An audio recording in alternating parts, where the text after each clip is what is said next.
সময়ের মধ্যে আজকে ক্লাসে যুক্ত নিবেন। সাউন্ড এবং আদার্স ইস্যু নিয়ে যদি কোনো সমস্যা থাকে সেটা আমাকে জানাই বলবেন। আমি সেটা সলভ করে দেওয়ার চেষ্টা করব আপনাদের অপেক্ষায়। আপনারা যুক্ত হলে আমরা ক্লাস শুরু করব আজকের সেশন।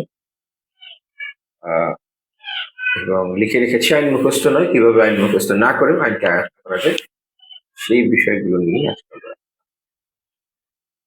পরবর্তী যারা বার কাউন্সিল পরীক্ষার্থী আছেন তাদের জন্য, প্রিলি পরীক্ষার্থী আছেন তাদের জন্য আজকের এই সেশনটা সাউন্ড ক্লিয়ার আছে? অন্য কোনো সমস্যা আছে কিনা যদি থাকে সেটা একটু জানিয়ে ফেলবেন।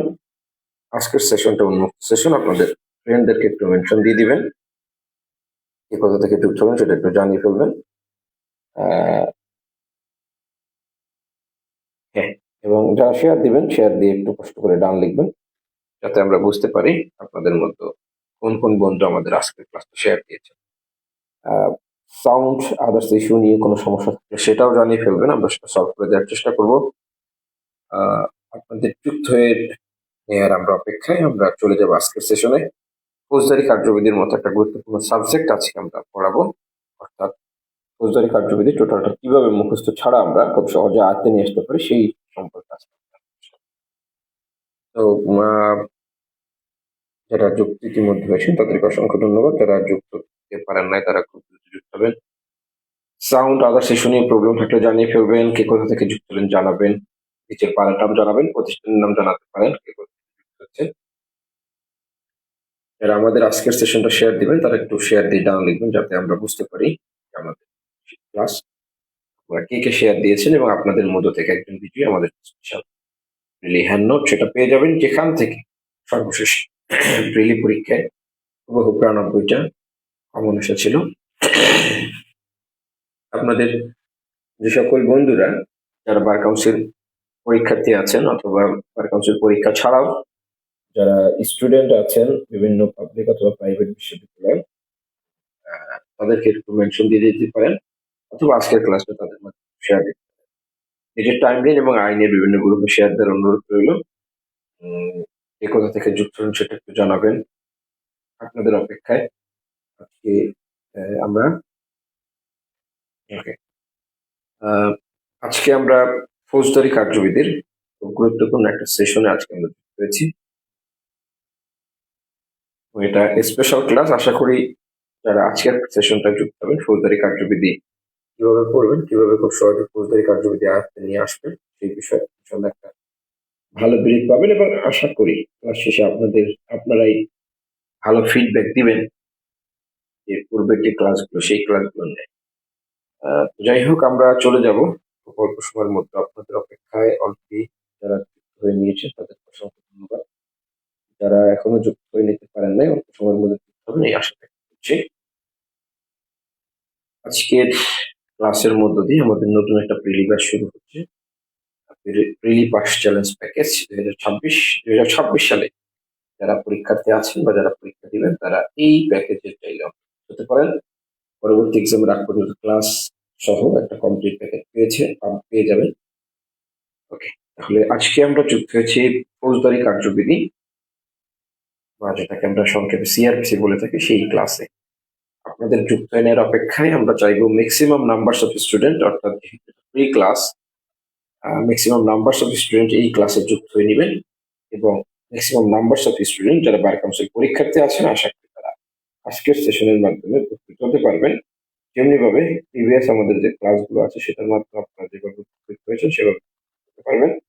যদি আপনার কোনো কিছু জানার থাকে, কোনো প্রশ্ন থাকে, তাহলে প্রশ্ন বা জানতে চাইলে কমেন্ট করতে পারেন। এই কথা থেকে যুক্ত হলেন বলবো সেটা একটু জানিয়ে ফেলবেন। আপনার সকল বন্ধু আছে যারা বার কাউন্সিল প্রিলি পরীক্ষার্থী আছেন অথবা যারা আইনের স্টুডেন্ট আছেন অথবা যারা বার কাউন্সিল ফাইটার্স আছেন, সবাইকে একটু মেনশন দেওয়ার বিশেষ অনুরোধ রইল। ইতিমধ্যে আমাদের সাথে প্রায় 50 জনের কাছাকাছি যুক্ত হয়েছেন। আমরা চাইবো এই নাম্বারটা খুব অল্প সময়ের মধ্যে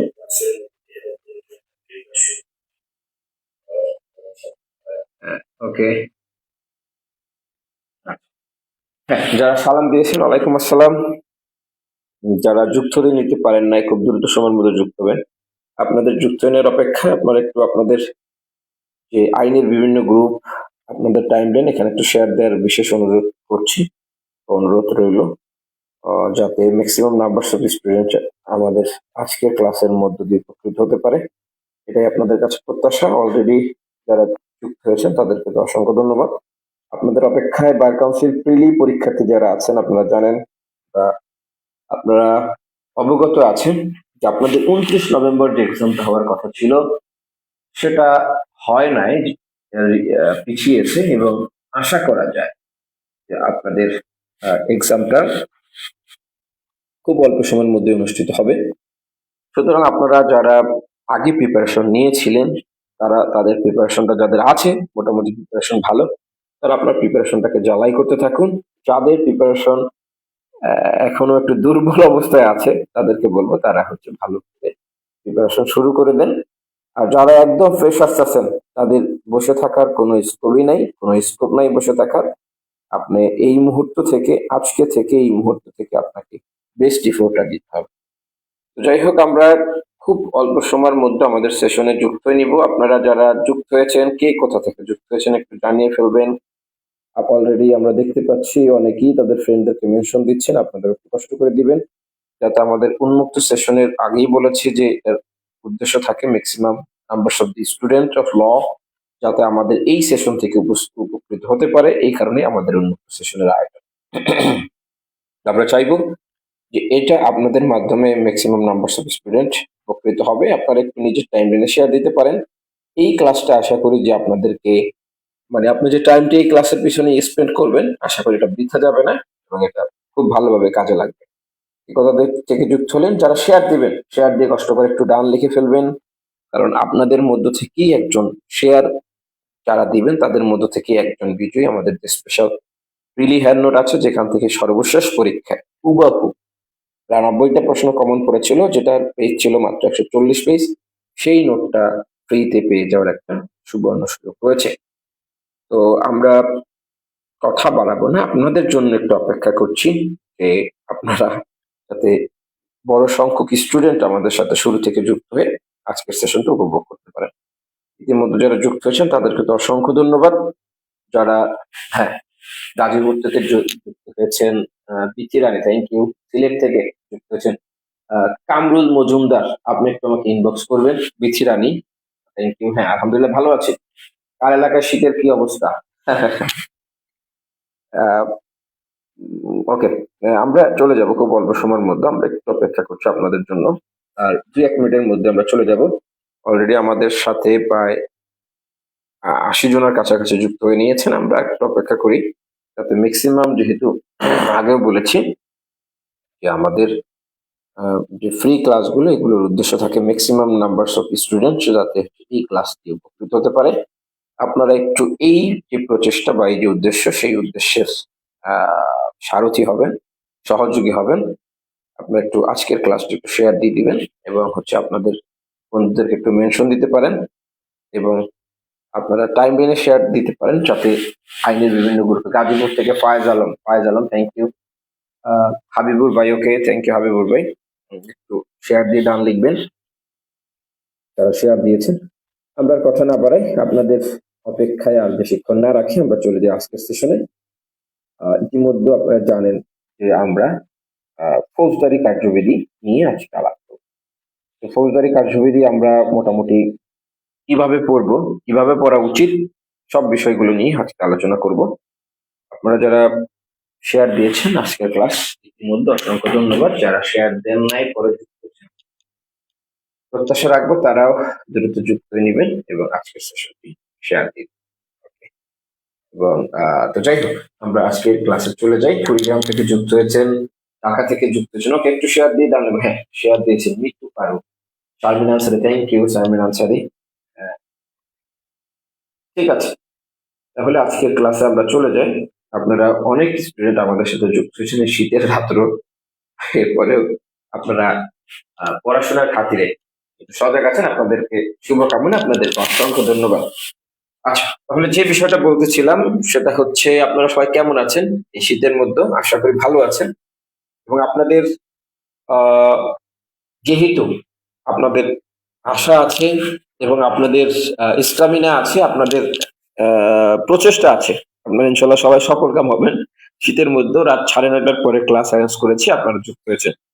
যারা যুক্ত হয়েছেন সবাইকে অসংখ্য ধন্যবাদ। আজকে আমরা চলে যাব আমাদের আজকের সেশনে। আজকে আমরা যে বিষয়টা নিয়ে কথা বলবো সেটা হচ্ছে অলরেডি লিখে রেখেছি, ফৌজদারি কার্যবিধি, যেটাকে আমরা সিআরপিসি সংক্ষেপে বলে থাকি, বা যেটাকে আমরা ফৌজদারি কার্যবিধি বলি, সেই বিষয়টা নিয়েই আমরা। তো আমরা এই ফৌজদারি কার্যবিধি নিয়ে কথা বলার আগে আপনাদেরকে অনুরোধ করবো, আপনারা কে কোথা থেকে যুক্ত হলেন সেটা একটু জানিয়ে ফেলবেন। আপনারা আজকের সেশনটা একটু শেয়ার দিয়ে দিবেন, কারণ যেহেতু এটা free class, maximum numbers of student আমাদের এই ক্লাসের মধ্যে দিয়ে ঢুকতে পারে, এটাই আমাদের প্রত্যাশা। আপনি একটু শেয়ার দিন। আমরা চলে যাই আজকের সেশনে। দেখেন, আমরা একটা কথা লিখে রেখেছি যে আইনের মুখস্থ নয়, এই ডায়লগটা একদম অনেক থেকেই দিচ্ছি, এবং আমার যে ক্লাসটা শুরু এটা হচ্ছে আইন কিভাবে মুখস্থ না করে পাঠ করা যায়, এটা আমরা দেখিয়েছিলাম। আজকে আমরা যে সাবজেক্টটা নিয়ে কথা বলবো সেটা হচ্ছে ফৌজদারি। তো ফৌজদারি কার্যবিধি যদি ওভারঅল দেখি, এখানে মোটামুটি 565টা ধারা আছে, এটা আপনারা সবাই জানেন এগুলো। তবে যে বিষয়টা সেটা হচ্ছে ফৌজদারি কার্যবিধি থেকে এখন পর্যন্ত, থ্যাংক ইউ, ফৌজদারি কার্যবিধিতে এখন পর্যন্ত বার কাউন্সিল এবং জুডিশিয়ারিতে আপনি যদি দেখেন যে কোশ্চেন এসেছে, কোশ্চেন অ্যানালাইজ যদি করেন আপনি খুব বিস্মিত হবেন যে এত বড় আইন, বাট এই কয়টা সেকশন থেকে কোশ্চেন আসছে। আবার এখান থেকে দেখা যায় যে 32 সেকশন থেকে রিপিটেড কোশ্চেন, রিপিটেড বলতে একই সেকশন থেকে বারবার কোশ্চেন এসেছে, ভিন্ন ধর্মী, বাট একই সেকশন থেকে বারবার কোশ্চেন আসছে। তাহলে এর মানে কারণটা কি? দেখবেন আপনার সেকশন 54 বারবার কোশ্চেন আসতেছে, 154 দ্বারা বারবার কোশ্চেন আসতেছে, 167 দ্বারা থেকে সিআরপিসির বারবার কোশ্চেন আসছে। এগুলো আপনার বিস্মিত করবে। বাট আপনি কি কখনো একটু চিন্তা করেছেন যে এইগুলো কেন হচ্ছে? আচ্ছা, আমি আপনাকে বলি যে ফৌজদারি যে কার্যবিধি আছে, ফৌজদারি কার্যবিধিতে ধারা আছে মোট 565টা। এখন পর্যন্ত ফৌজদারি কার্যবিধিতে বার কাউন্সিল এবং জুডিশিয়ারি মিলিয়ে যে এক্সাম গুলো হয়েছে, এই এক্সাম গুলো যদি আপনি লক্ষ্য করেন, এখন পর্যন্ত 160টা সেকশনের মতো এখান থেকে কোশ্চেন এসেছে। 160টা, তার মানে 565টা 4/1 তারও কম জায়গা থেকে, মানে ধারা থেকে এখন পর্যন্ত কোশ্চেন এসেছে। আচ্ছা, এটাকে যদি আরেকটু সহজে বলে থাকি, সেটা হচ্ছে 32টা সেকশন থেকে রিপিটেড কোশ্চেন এসেছে। রিপিটেড মানে একই সেকশন থেকে বারবার কোশ্চেন আসছে। যেমন আমি এক্সাম্পল বললাম যে সেকশন 54 থেকে বারবার কোশ্চেন আসতেছে, 154 থেকে কোশ্চেন আসতেছে, তারপর হচ্ছে 167 থেকে কোশ্চেন আসতেছে। রিজনটা কোথায়? আচ্ছা, এই দেখে কখনো ভেবেছেন কিনা? এটা আপনারা কখনো ভাবেন নাই। আচ্ছা, এখন আমি একটু বলি, সেটা হচ্ছে ফৌজদারি কার্যবিধি যেটা আছে, আমরা বলেছি আমরা মুখস্থ করবো না। ফৌজদারি যে কার্যবিধিটা আছে, এই ফৌজদারি কার্যবিধিতে আমরা যদি লক্ষ্য করি যে এটা হচ্ছে, আপনারা জানেন সবাই পড়েন, এটা একটা পদ্ধতিগত আইন। পদ্ধতিগত আইন, তাহলে এই যে পদ্ধতিগত আইন আছে, যে পদ্ধতিগুলোর আদালতে প্রয়োগ আছে, 54 ধারার বিনা পরোয়ানায় গ্রেফতারের প্রয়োগ আছে ব্যাপকভাবে, 154 ধারা এফআইআর যেটাকে বলেন, 167 ধারায় কি ওই যে রিমান্ড শুনানি টুনানি হয়, এই যে কনসেপ্ট গুলো আছে, এই বিষয়গুলো থেকে বারবার কোশ্চেন আসার কারণই হচ্ছে এইটা যে এইগুলোর ব্যাপকভাবে আদালতে প্রয়োগ আছে। আপনি এখন পর্যন্ত 160টা ধারা থেকে যে কোশ্চেন এসেছে, এর মধ্যে মোর প্র্যাকটিস হয় বা খুবই প্র্যাকটিস হয় এই রকমের সেকশন পাবেন ম্যাক্সিমাম, 2-1টা এক্সেপশন ছাড়া। তাহলে যে বিষয়টা সেটা হচ্ছে, যে বিষয়গুলোর আদালতে প্র্যাকটিস আছে সেই বিষয়গুলো থেকে আমরা দেখতে পাচ্ছি বারবার কোশ্চেন আসছে, এবং এই কারণে 565টা ধারা থেকে এখন পর্যন্ত মাত্র 160টা ধারা থেকে এখন পর্যন্ত ল রিলেটেড যে সকল এক্সাম আছে সেই এক্সাম। তাহলে প্রিপারেশনটা কিন্তু সহজ হয়ে গেল। এখন যে বিষয়টা সেটা হচ্ছে এই প্রিপারেশনটা আপনি কিভাবে নিবেন। আপনারা যারা ফ্রেশার্স আছেন, 2026 সালে এক্সাম দিবেন, আপনারা কিন্তু 565 দ্বারা দেখেই প্রথমেই ধরে নিলেন যে আল্লাহ এত বড় আইন কিভাবে আয়াত করেন। বাট কনসার্নের কিছু নেই, আপনাকে পড়তে হবে, টার্গেট করতে হবে 107টা, যেখান থেকে কোশ্চেন এসেছে এবং বারবার কোশ্চেন আসে। দ্যাট মিনস হচ্ছে আপনাকে এটা 4-এর 1 অংশ ভালোভাবে আয়ত্ত করলে হবে। তাহলে এটা কিভাবে আয়ত্ত করবো, কোন বিষয়গুলো আয়ত্ত করবো, কিভাবে বুঝবে এইসব জায়গা থেকে প্রশ্ন আসে, সেই সব বিষয় নিয়ে আসলে আলাপ করার জন্য আমি যুক্ত হয়েছি আপনাদের সাথে। আপনারা যারা যুক্ত হয়েছেন, কে কোথা থেকে জানিয়ে ফেলবেন, যুক্ত হয়েছেন শেয়ার। আচ্ছা, তাহলে আমরা বলি এই যে ফৌজদারি কার্যবিধিটা আছে, এই ফৌজদারি কার্যবিধি, আচ্ছা সাউন্ডে কোনো প্রবলেম আছে কিনা থাকার তো কথা না, এই যদি সাউন্ডে প্রবলেম না থাকে, এরপরে যদি আচ্ছা সাউন্ডে কোনো প্রবলেম নাই, এগুলো হচ্ছে একটা ক্লাসের ফ্লো নষ্ট করে দেয়, ঠিক আছে? মানে প্রশ্ন যদি জানার কিছু থাকে প্রশ্ন করবেন, কিন্তু অযথা করার দরকার নেই, এটা নোটিস করলে ক্লাসের যে ফ্লোটা আছে সেটা নষ্ট করে দেয়। যাই হোক, তাহলে আবার একটু বলি, সেটা হচ্ছে 565টা ধারা থেকে মাত্র 160টা ধারা থেকে এখন পর্যন্ত প্রশ্ন এসেছে, 32টা ধারা থেকে রিপিটেডলি কোশ্চেন এসেছে ফৌজদারি কার্যবিধি থেকে। আপনাকে মাত্র একটার এক অংশ জায়গা থেকে এখন পর্যন্ত ল রিলেটেড এক্সামের কোশ্চেন এসেছে এতবার ওয়াই। তাহলে এই যে বললাম যে প্র্যাকটিক্যাল যে সকল বিষয় আছে এইগুলো থেকে কোশ্চেন আসে বা এইগুলো থেকে কোশ্চেন আসতেছে। আমরা একটু দেখি যে ফৌজদারি কার্যবিধিকে আমরা কিভাবে পড়তে পারি। আমরা বলি যে প্রিপারেশন অনেকভাবেই নেওয়া যায়, অনেকেই নেয় অনেকভাবে। বাট আপনি যদি একটা স্ট্রং প্রিপারেশন নিতে চান তাহলে আপনাকে প্রথম যে টেন্ডেন্সিটা বাদ দিতে হবে সেটা হচ্ছে মুখস্থ করার টেন্ডেন্সি বাদ দিতে হবে, এটাকে একটু বুঝি। আমি যদি বলি যে টোটাল যে ফৌজদারি কার্যবিধি আছে সেই ফৌজদারি কার্যবিধিতে এখন পর্যন্ত আমি যদি লক্ষ্য করি বা আমি যদি বলি এই টোটাল ফৌজদারি কার্যবিধিতে মাত্র 3টে স্তর নিয়ে কথা বলে, যেহেতু বলছে এটা একটা পদ্ধতিগত আইন, আর এই পদ্ধতিগত আইনের মাত্র 3টে স্তর নিয়ে ফৌজদারি কার্যবিধিতে আলাপ করছে। তাহলে এই 3টে স্তর যদি আপনি একটু গ্রাজুয়ালি মনে রাখতে পারেন, এই 3টে স্তরের সাথে কোন কোন ধারা কানেক্টেড আছে এটা যদি আপনি একটা আয়ত্তে রাখতে পারেন, তাহলে ফৌজদারি কার্যবিধির আপনার 90% শেষ। বাকি যে 10% আছে এই 10% আপনি একটু গুছিয়ে পড়লেই শেষ। অর্থাৎ ফৌজদারি কার্যবিধি আপনি দেখবেন যে শুরু থেকে আপনার শেষ পর্যন্ত পড়তেছেন, সবই পড়া হয়ে যাচ্ছে, বাট আপনার খুব ভালোভাবে মনে রাখতেছে এবং আপনার মনে হবে যে আমি কোর্টে বসা আছি অথবা প্র্যাকটিক্যালি আমি জিনিসগুলো অনুধাবন করতে। ঠিক আছে, তাহলে আমরা একটু চলে যাই আজকের সেশনে। ফৌজদারি কার্যবিধি মনে রাখতে হলে আপনাকে 3টা বিষয় মনে রাখতে হবে। ফৌজদারি কার্যবিধিতে আমরা 3টা বিষয় পাই প্রধানত। একটা যে বিষয় পাই সেটা হচ্ছে বিচার পূর্ব নামে একটা স্তর পাই, বিচার পূর্ব স্তর। একটা স্তর আমরা পেয়ে থাকি যেটাকে আমরা বলে থাকি বিচারিক স্তর।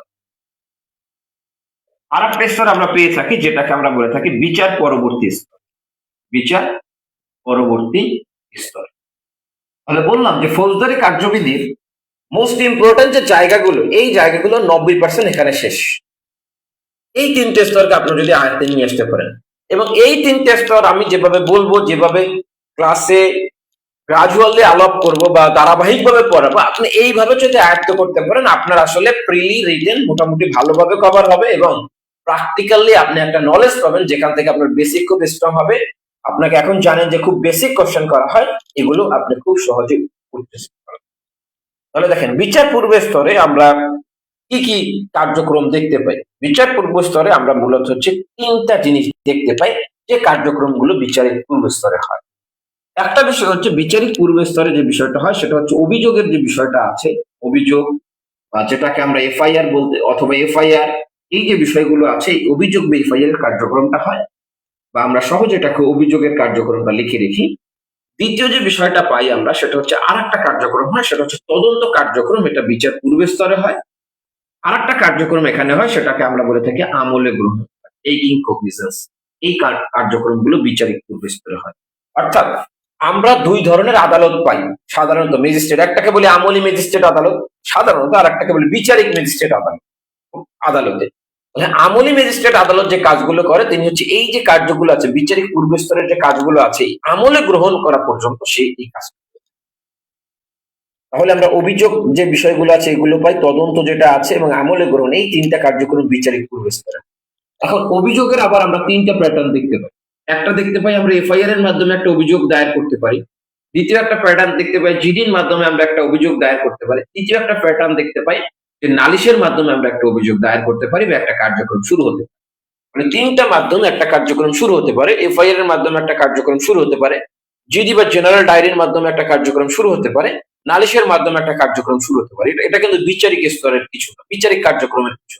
It's not a part of বিচারিক পার্টের বা ট্রায়ালের কিছু না। ট্রায়ালটা আসবে যখন আমলে গ্রহণ করার পরে বিচারিক স্তরে পৌঁছে গেল, যখন বিচারযোগ্য চার্জ গঠন করে। ঠিক আছে, এখন এই বিষয়গুলো কোথায় কোথায় আছে। আচ্ছা, তাহলে আমরা একটু দেখি এফআইআর। এফআইআর এর যে কনসেপ্ট, এটা আমরা 2টা ধারার সাথে সংশ্লিষ্ট। একটা হচ্ছে 154, 156, এই 2টা ধারায় আমরা এফআইআর এর সাথে সংশ্লিষ্ট। জিডির সাথে সংশ্লিষ্ট 155 যে ধারাটা আছে টোটালি জিডির সাথে সংশ্লিষ্ট। নালিশের যে কনসেপ্ট আছে এই কনসেপ্টটাকে আমরা 200 থেকে মোটামুটি 205 বলে থাকি, 205 এর ডি বা 203 পর্যন্ত ডিরেক্টলি কানেক্ট।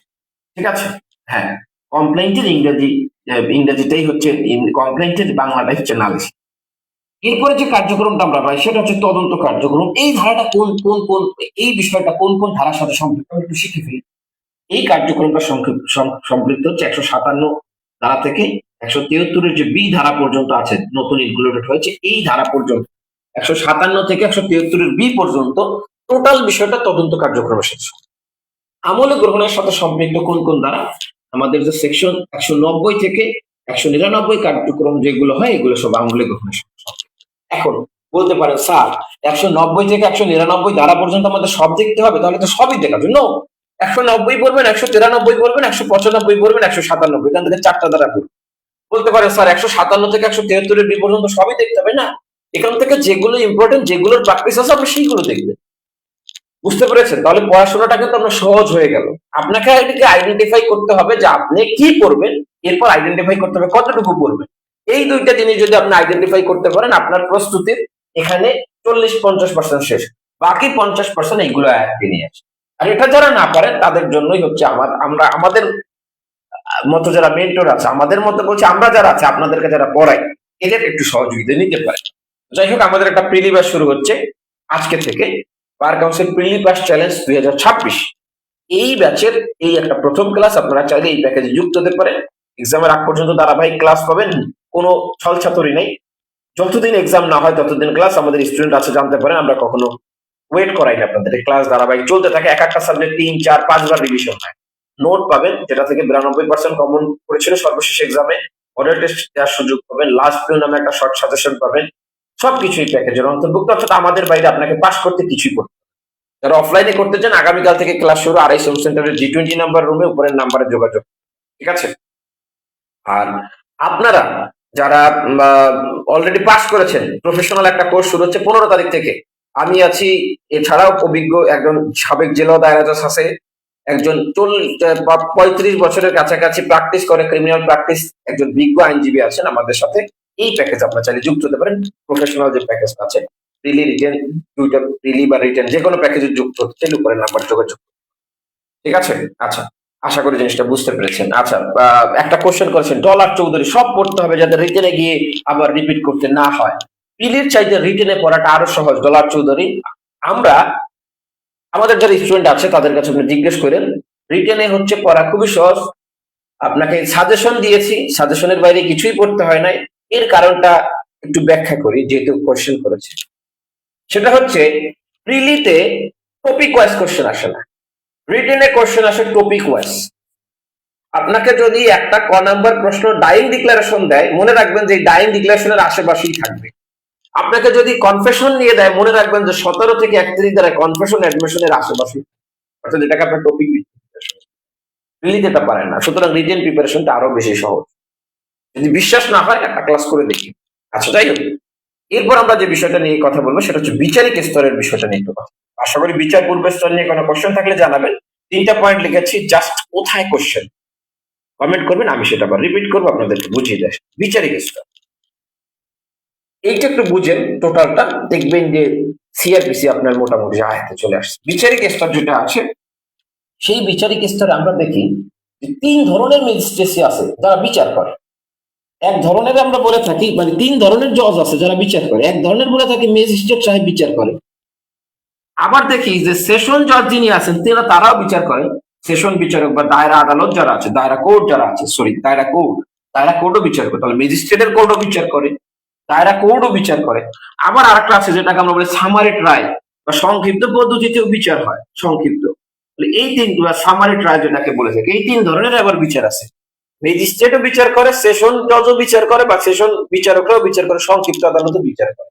তাহলে এই যে বিধানগুলো আছে এইগুলো আমরা পেয়ে থাকি। সেশন আদালত, ম্যাজিস্ট্রেট আদালত যে বিচার করে 241 থেকে 250 দ্বারা এখানে বলা আছে। ম্যাজিস্ট্রেট আদালতের সেশন আদালত যে বিচারটা করে এটা হচ্ছে 265 থেকে 265 পর্যন্ত বলা আছে।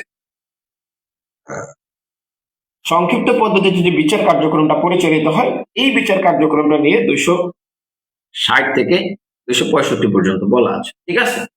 আচ্ছা, এখন এই বিচারিক স্তরে আর কি কি কার্যক্রম হয়?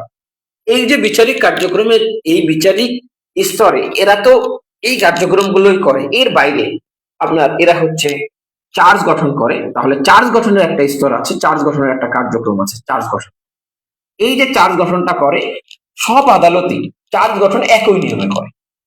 এই যে চার্জ গঠনটা করে, এই চার্জ গঠনটা করে 221 থেকে 240 ধারায় যেভাবে বলা আছে এই ধারা অনুযায়ী চার্জ। এরপরে এরা কি করে থাকে, এরা হচ্ছে সাক্ষ্য গ্রহণ করে। এরপরে এই সব বিচারকরা কি করে থাকে, এই সব বিচারকরা রায় প্রদান করে। ঠিক আছে, তাহলে আমরা দেখি বিচারিক স্তরে ম্যাজিস্ট্রেট আদালতের বিচারিক কার্যক্রম আলাদা, সেশন আদালতের বিচারিক কার্যক্রম আলাদা, সংক্ষিপ্ত আদালতের বিচারিক কার্যক্রম আলাদা। আবার এরা সবাই একই ধরনের কাজ করে। কি কাজ করে? সবাই চার্জ গঠন করে, সবাই সাক্ষ্য প্রমাণ গ্রহণ করে, সবাই, যদি সংক্ষিপ্ত পদ্ধতি একটু আলাদা বিষয় আছে এটা শিখবো আমরা, আবার সবাই রায় প্রদান করে। তাহলে এইগুলো কোন কোন ধারার সাথে কানেক্টেড এটা একটু শিখি। ম্যাজিস্ট্রেট বিচার করে 241 থেকে 250 ধারার নিয়ম অনুযায়ী, সেশন বিচার করে 265 থেকে 265 রেল পর্যন্ত নিয়ম অনুযায়ী, সংক্ষিপ্ত করে 260 থেকে 265 অনুযায়ী। এরপর বললাম এরা কমন কিছু কাজ করবে, চার্জ গঠন করবে 221 থেকে 240 পর্যন্ত। কিভাবে চার্জ গঠন করবে এটা বলা আছে। এখন বলতে পারেন স্যার এখানে তো 20টা ধারা, এই 20টা ধারা কিভাবে করবে? আরে ভাই আপনার তো 20টা ধারা পড়তে হবে না, আপনি এখান থেকে কয়টা ধারা পড়বেন আমি বলে দিই। 221 পড়বেন, 225 পড়বেন, 227 পড়বেন, 232 পড়বেন, 233 পড়বেন, 235 পড়বেন, 239 পড়বেন, শেষ। আপনার মোটামুটি 5-6টা ধারা বললাম যে এই 5-6টা পড়েন। কেন বললাম?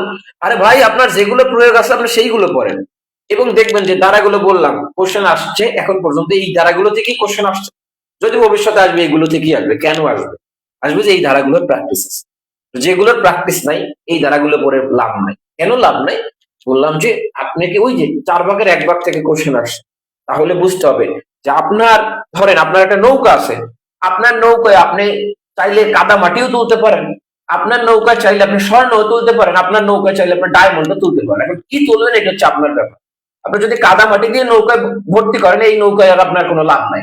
আপনার ব্রেনটাকেও আর ধরেন একটা নৌকা, আপনি আসলে যে পড়াশোনাটা প্রয়োজন সেটা দিয়ে ব্রেনটাকে সার্ভ করবেন নাকি অন্য কিছু দিয়ে করবেন এটা আপনার ডিসিশন। ঠিক আছে, তো যাই হোক, এরপর দেখলাম যে সাক্ষ্য প্রমাণের যে বিষয়টা আছে, সাক্ষ্য গ্রহণের যে বিষয়টা আছে, এইটা মোটামুটি আমাদের 253 থেকে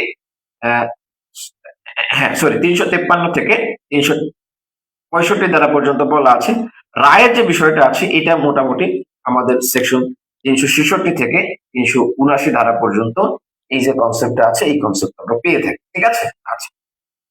এরপরে বিচারিক কার্যক্রম যখন শেষ হয়ে যায়, এই বিচারিক কার্যক্রম শেষ হয়ে যাওয়ার পরে আরেকটা স্তর আছে, সেটাকে আমরা বলে থাকি বিচারিক স্তর। বিচারিক স্তরে কি কার্যক্রম হয়? আদালত যে একটা রায় দিল, এই রায়টাকে এক্সিকিউশন করতে হবে না? তাহলে এই রায়ের এক্সিকিউশন বা রায়ের কার্যকারিতা আসে, তাহলে রায় এক্সিকিউশন, রায় কার্যকর, এই একটা স্তর বিষয় আসে। এরপরে দেখেন, আপনারা জানেন যে সরকার চাইলে দণ্ড স্থগিত করতে পারে, ক্ষমা করতে পারে। আবার একটা রায় হলে এটার একটা প্রভাব আছে, ডবল জিওপার্ডি নামে আমরা একটা বিধান জানি।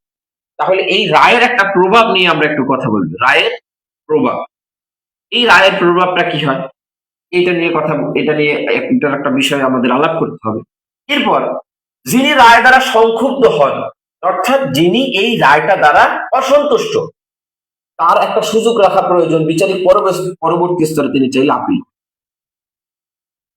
যদি ওটাকে আপিল থেকে বলা হয় কন্টিনিউশন অফ মামলা বা কন্টিনিউশন অফ সুট, তারপরে আমরা চাইলে এটাকে বিচারিক পরবর্তী স্তরেই দেখি আপিল আমরা। এর বাইরে আপনি আর একটা কাজ করতে পারবেন, ধরেন আপনার আপিলের সুযোগ নাই, তাহলে আপনি কি করতে পারবেন বলেন? আপিলের যেক্ষেত্রে আপিলের সুযোগ থাকে না সেক্ষেত্রে কি করা যায়? আপিলের সুযোগ না থাকলে আর একটা কাজ করা যায় যেটাকে আমরা বলে থাকি রিভিশন। তাহলে এই হচ্ছে একটা ফৌজদারি কার্যবিধি 90% এখানে চলে আসে, যেগুলোর প্রয়োগ আছে। বুঝতে পেরেছেন? তাহলে রায় পরবর্তী বা বিচার পরবর্তী স্তরে আমরা দেখি রায় কার্যকর করা যায়, রায় কার্যকরের বিধান আছে। রায়ের প্রভাবটা কি কিভাবে পড়লো এটা আমরা একটু দেখবো। আপিল আপনার চাইলে আপিল করতে পারেন যদি আপনার সংক্ষুব্ধ হন, আপনি চাইলে রিভিশন করতে পারেন যদি আপনার সংক্ষুব্ধ হন, আপিলের সুযোগ না। ঠিক আছে, তাহলে যে বিষয়টা বললাম সেটা হচ্ছে এই হচ্ছে টোটাল ফৌজদারি কার্যবিধি 90% যেগুলো আপনার কাজে লাগে। বাকি 10% আছে সেটাও বলে দিব আজকে ক্লাসে। তাহলে এই রায় কার্যকরের বিষয় কত থেকে কত দ্বারা এটা একটু আমাদের দেখতে হবে।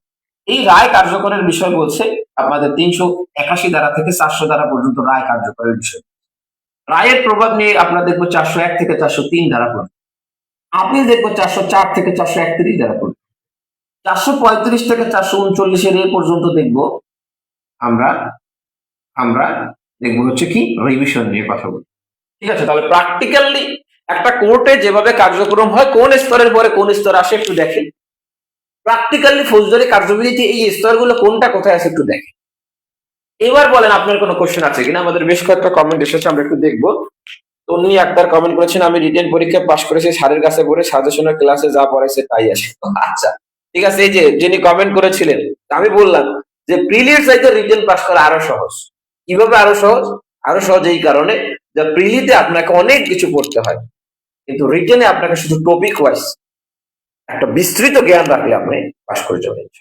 ঠিক আছে, কোশ্চেন আছে কিনা, যদি কোনো কোশ্চেন থাকে করতে পারেন, যদি কোনো কোশ্চেন না থাকে এর বাইরে আর কি আছে 10% এই 10% আছে আপনি কিভাবে একজন ব্যক্তিকে গ্রেফতার করবেন, এই যে বিচারক আছে এদের কি কি ক্ষমতা আছে, পাওয়ার এবং ফাংশন, কে কতদিনের কারাদণ্ড দিতে পারে, কত টাকা জরিমানা করতে পারে, কত প্রকারের বিচারক আছে, এই যে বিষয়গুলো আছে। এর বাইরে কি আছে যে প্রসিডিউরাল আরো কিছু বিষয় আছে, পদ্ধতিগত আরো কিছু সংক্ষিপ্ত বিষয় আছে, যেমন আপনার একটা যে রাজ সাক্ষীর যে বিধান আছে, এই রাজ সাক্ষীর বিধান, এইগুলো কিছু কিছু বিষয় আছে যেগুলোকে আমরা বলছি বাকি 10%। এই বিষয়গুলো যদি আপনি এইভাবে আয়ত্ত করেন, আপনার ফৌজদারি কার্যবিধি শেষ, ফৌজদারি কার্যবিধি বুঝে বুঝে একদম পড়া শেষ। তাহলে আমরা আবার একটু রিপিট করি, যারা পরবর্তীতে যুক্ত হয়েছেন, আপনারা যারা যুক্ত হয়েছেন একটু আজকের লাইভটা শেয়ার করে দিবেন, শেয়ার করে ডান লিখবেন, আপনাদের বন্ধুদেরকে একটু মেনশন দিবেন। এতক্ষণ পর্যন্ত যেটা আলাপ করলাম বুঝতে পেরেছেন কিনা, বুঝলে ক্লিয়ার লিখবেন। যদি কোনো কোয়েশ্চেন থাকে তাহলে সেইটা একটু কমেন্ট করবেন, আমি লিখব। তাহলে আমরা বললাম যে ফৌজদারি কার্যবিধিকে টোটাল 3টা পার্ট আমরা বিভক্ত করতে পারি। একটা হয় বিচার পূর্ব স্তর, বিচারিক স্তর, বিচার পরবর্তী স্তর। বিচার পূর্ব স্তরে আমরা 3টা ধাপ আমরা পেয়ে থাকি বা 3টা কার্যক্রম আমরা দেখি। একটা হচ্ছে অভিযোগ স্তর, এটা কিন্তু মামলা স্তর না, অভিযোগ স্তর। এখানে এফআইআর এর মাধ্যমে অভিযোগ করা যায়, জিডির মাধ্যমে অভিযোগ করা যায়, নালিশের মাধ্যমে যেটাকে আমরা কমপ্লেইন্ট বলে থাকি এর মাধ্যমে অভিযোগ করা যায়।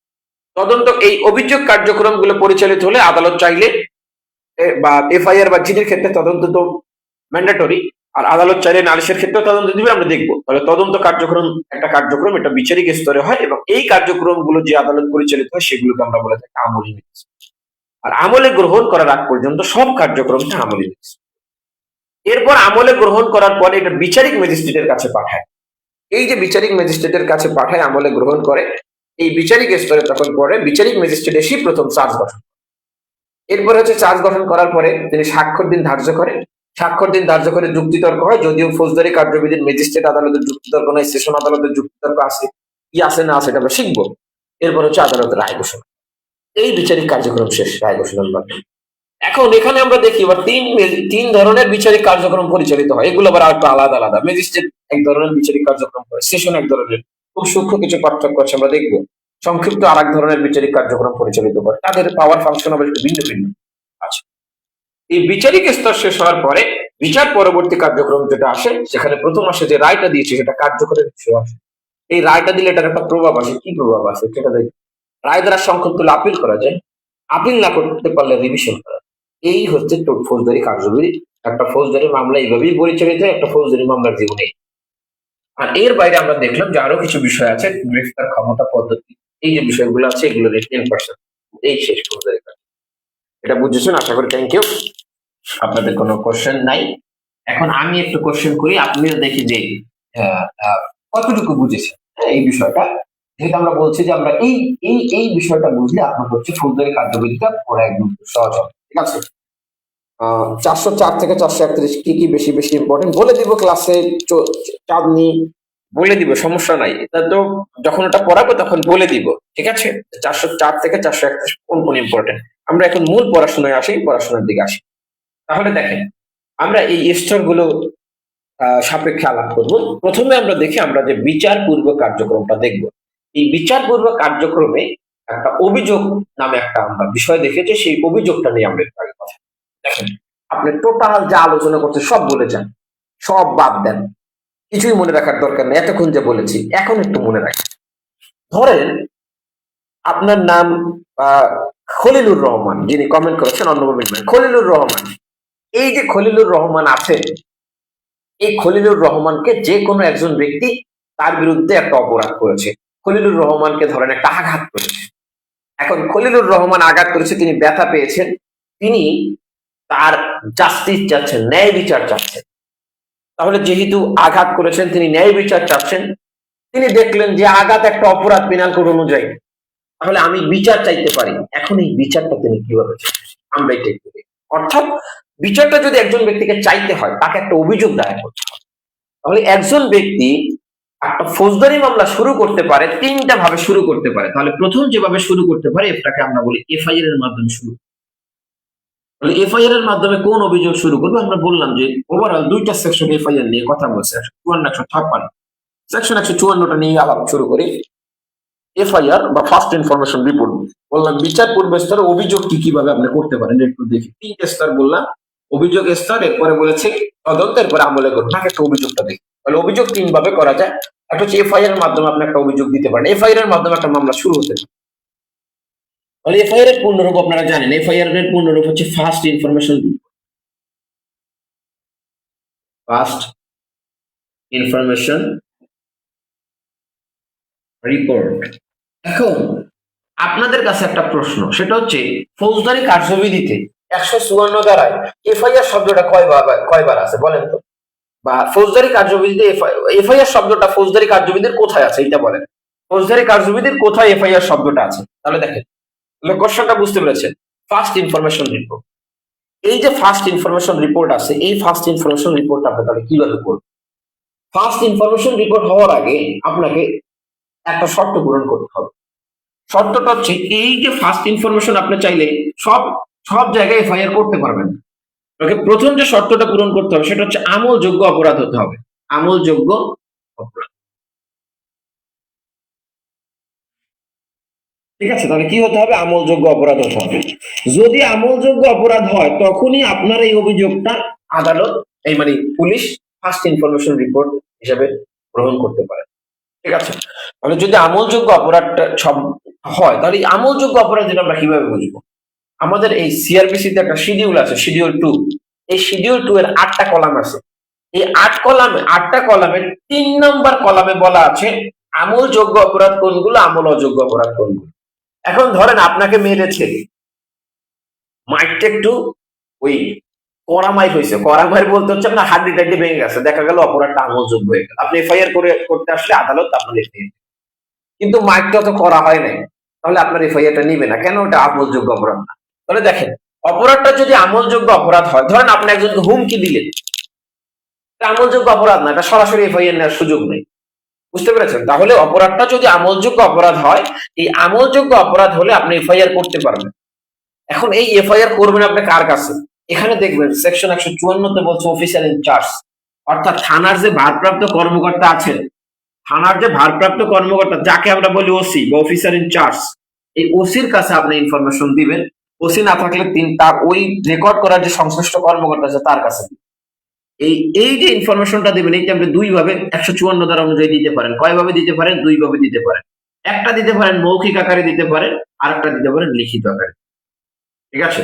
তাহলে আপনি এই তথ্যটা দিতে পারেন দুই ভাবে। কার কাছে দিবেন? কোন অপরাধের তথ্যটা দিবেন? এই ইনফরমেশন গুলোই গুরুত্বপূর্ণ, এইগুলোই আসে, এর বাইরে আসার কিছু নাই। এই যে ইনফরমেশনটা দিলেন, আপনি যদি লিখিতভাবে দেন, এই লিখিতভাবে যে ইনফরমেশনটা দিবেন, এই ইনফরমেশনে তো আপনার স্বাক্ষর থাকবে। যদি আপনি মৌখিকভাবে দেন, মৌখিকভাবে ইনফরমেশনটা দেন, তাহলে এটা আপনার মৌখিক বিষয়টা এটাকে লিপিবদ্ধ করবে সংশ্লিষ্ট কর্মকর্তা। লিপিবদ্ধ করে আপনাকে এটাকে পড়ে শোনাবে। পড়ে শোনানোর পরে আপনার যদি সন্তুষ্ট হন, তাহলে আপনাকে স্বাক্ষর গ্রহণ করবে। তাহলে এই যে কার্যক্রম গুলো হয়, বললাম আপনার লিখিত দিলে আপনি স্বাক্ষর দিলেন, আপনি মৌখিক দিলে আপনি কি করলেন? পড়ে শোনানোর পরে আপনাকে স্বাক্ষর স্বাক্ষর দিল। আচ্ছা, তাহলে এই যে কার্যক্রম গুলো হয়, এই যে স্বাক্ষর দিলেন যে ডকুমেন্টটাকে, এইটাকে আমরা বলে থাকি এজাহার। বুঝতে পেরেছেন? তাহলে এফআইআর এবং এজাহারের মধ্যে পার্থক্যটা কোথায়? এটা আপনারা অনেকভাবে শুনেছেন, অনেকের কাছে শুনেছেন। এইটাই হচ্ছে এজাহার। আপনি যে একটা অভিযোগ নিয়ে গেলেন আদালতের কাছে, এইটাই হচ্ছে এজাহার। আপনি যে একটা মৌখিক বক্তব্য দিলেন, এই মৌখিক বক্তব্যটা যখন লিপিবদ্ধ করে আপনার সাক্ষ্য নিল, এইটাই হচ্ছে এজাহার। যখন সংশ্লিষ্ট পুলিশ কর্মকর্তা এটাকে তার নির্ধারিত একটা ফর্ম আছে, নির্ধারিত ফর্ম, এই নির্ধারিত একটা ফর্ম আছে যেটাকে আমরা বলে থাকি বিপি 27 নম্বর ফর্ম, এটাকে অন্য নাম হচ্ছে এফআইআর ফর্ম।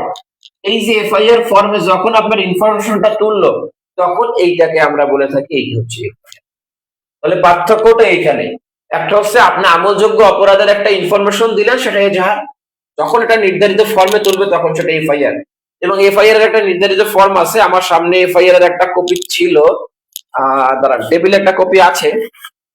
আচ্ছা, এই যে একটা এফআইআর এর কপি আছে, এই যে একটা এফআইআর এর কপি আছে, এই হচ্ছে একটা এফআইআর এর এই যে ফর্ম, দেখেন এখানে লেখা আছে বিপি ফর্ম 27 এবং প্রাথমিক তথ্য বিবরণী। এরপরে দেখবেন অনেক ইনফরমেশন আছে, কখন রেকর্ড করা হলো, থানার নাম কি, কয়টার সময় রেকর্ড করা হলো, অভিযোগকারী কে, আসামি কে কে, এই আসামিদের পরিচয় কি, ঠিক আছে, নাম ঠিকানা কি, কি অভিযোগ আছে, এই সব বিষয়গুলো এখানে লেখা। এই ফর্ম এইটা যখন চলো, আচ্ছা এরপরে একটু দেখি, আপনারা বলতে পারেন স্যার তাহলে এজাহার এইটা কোনটা, আপনার হচ্ছে এজাহার কোনটা? এজাহার হচ্ছে, আচ্ছা হ্যাঁ, এজাহার হচ্ছে তিনি যে আবেদনটা করলেন সেই আবেদনটাই হচ্ছে এজাহার। এইটা হচ্ছে এজাহার। দেখেন এখানে লেখা আছে বিষয় এজাহার প্রসঙ্গ, এটা হচ্ছে এজাহার। আর এইটা যখন ফর্মে তুললো তখন এটা এফআইআর।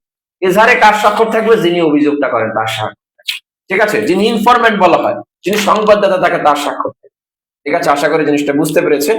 এখানে কোনো কোশ্চেন আছে কিনা? যদি কোনো কোশ্চেন থাকে করতে পারেন, যদি কোনো কোশ্চেন না থাকে এই 154 ধারা থেকে এতটুকু জানলে চলবে।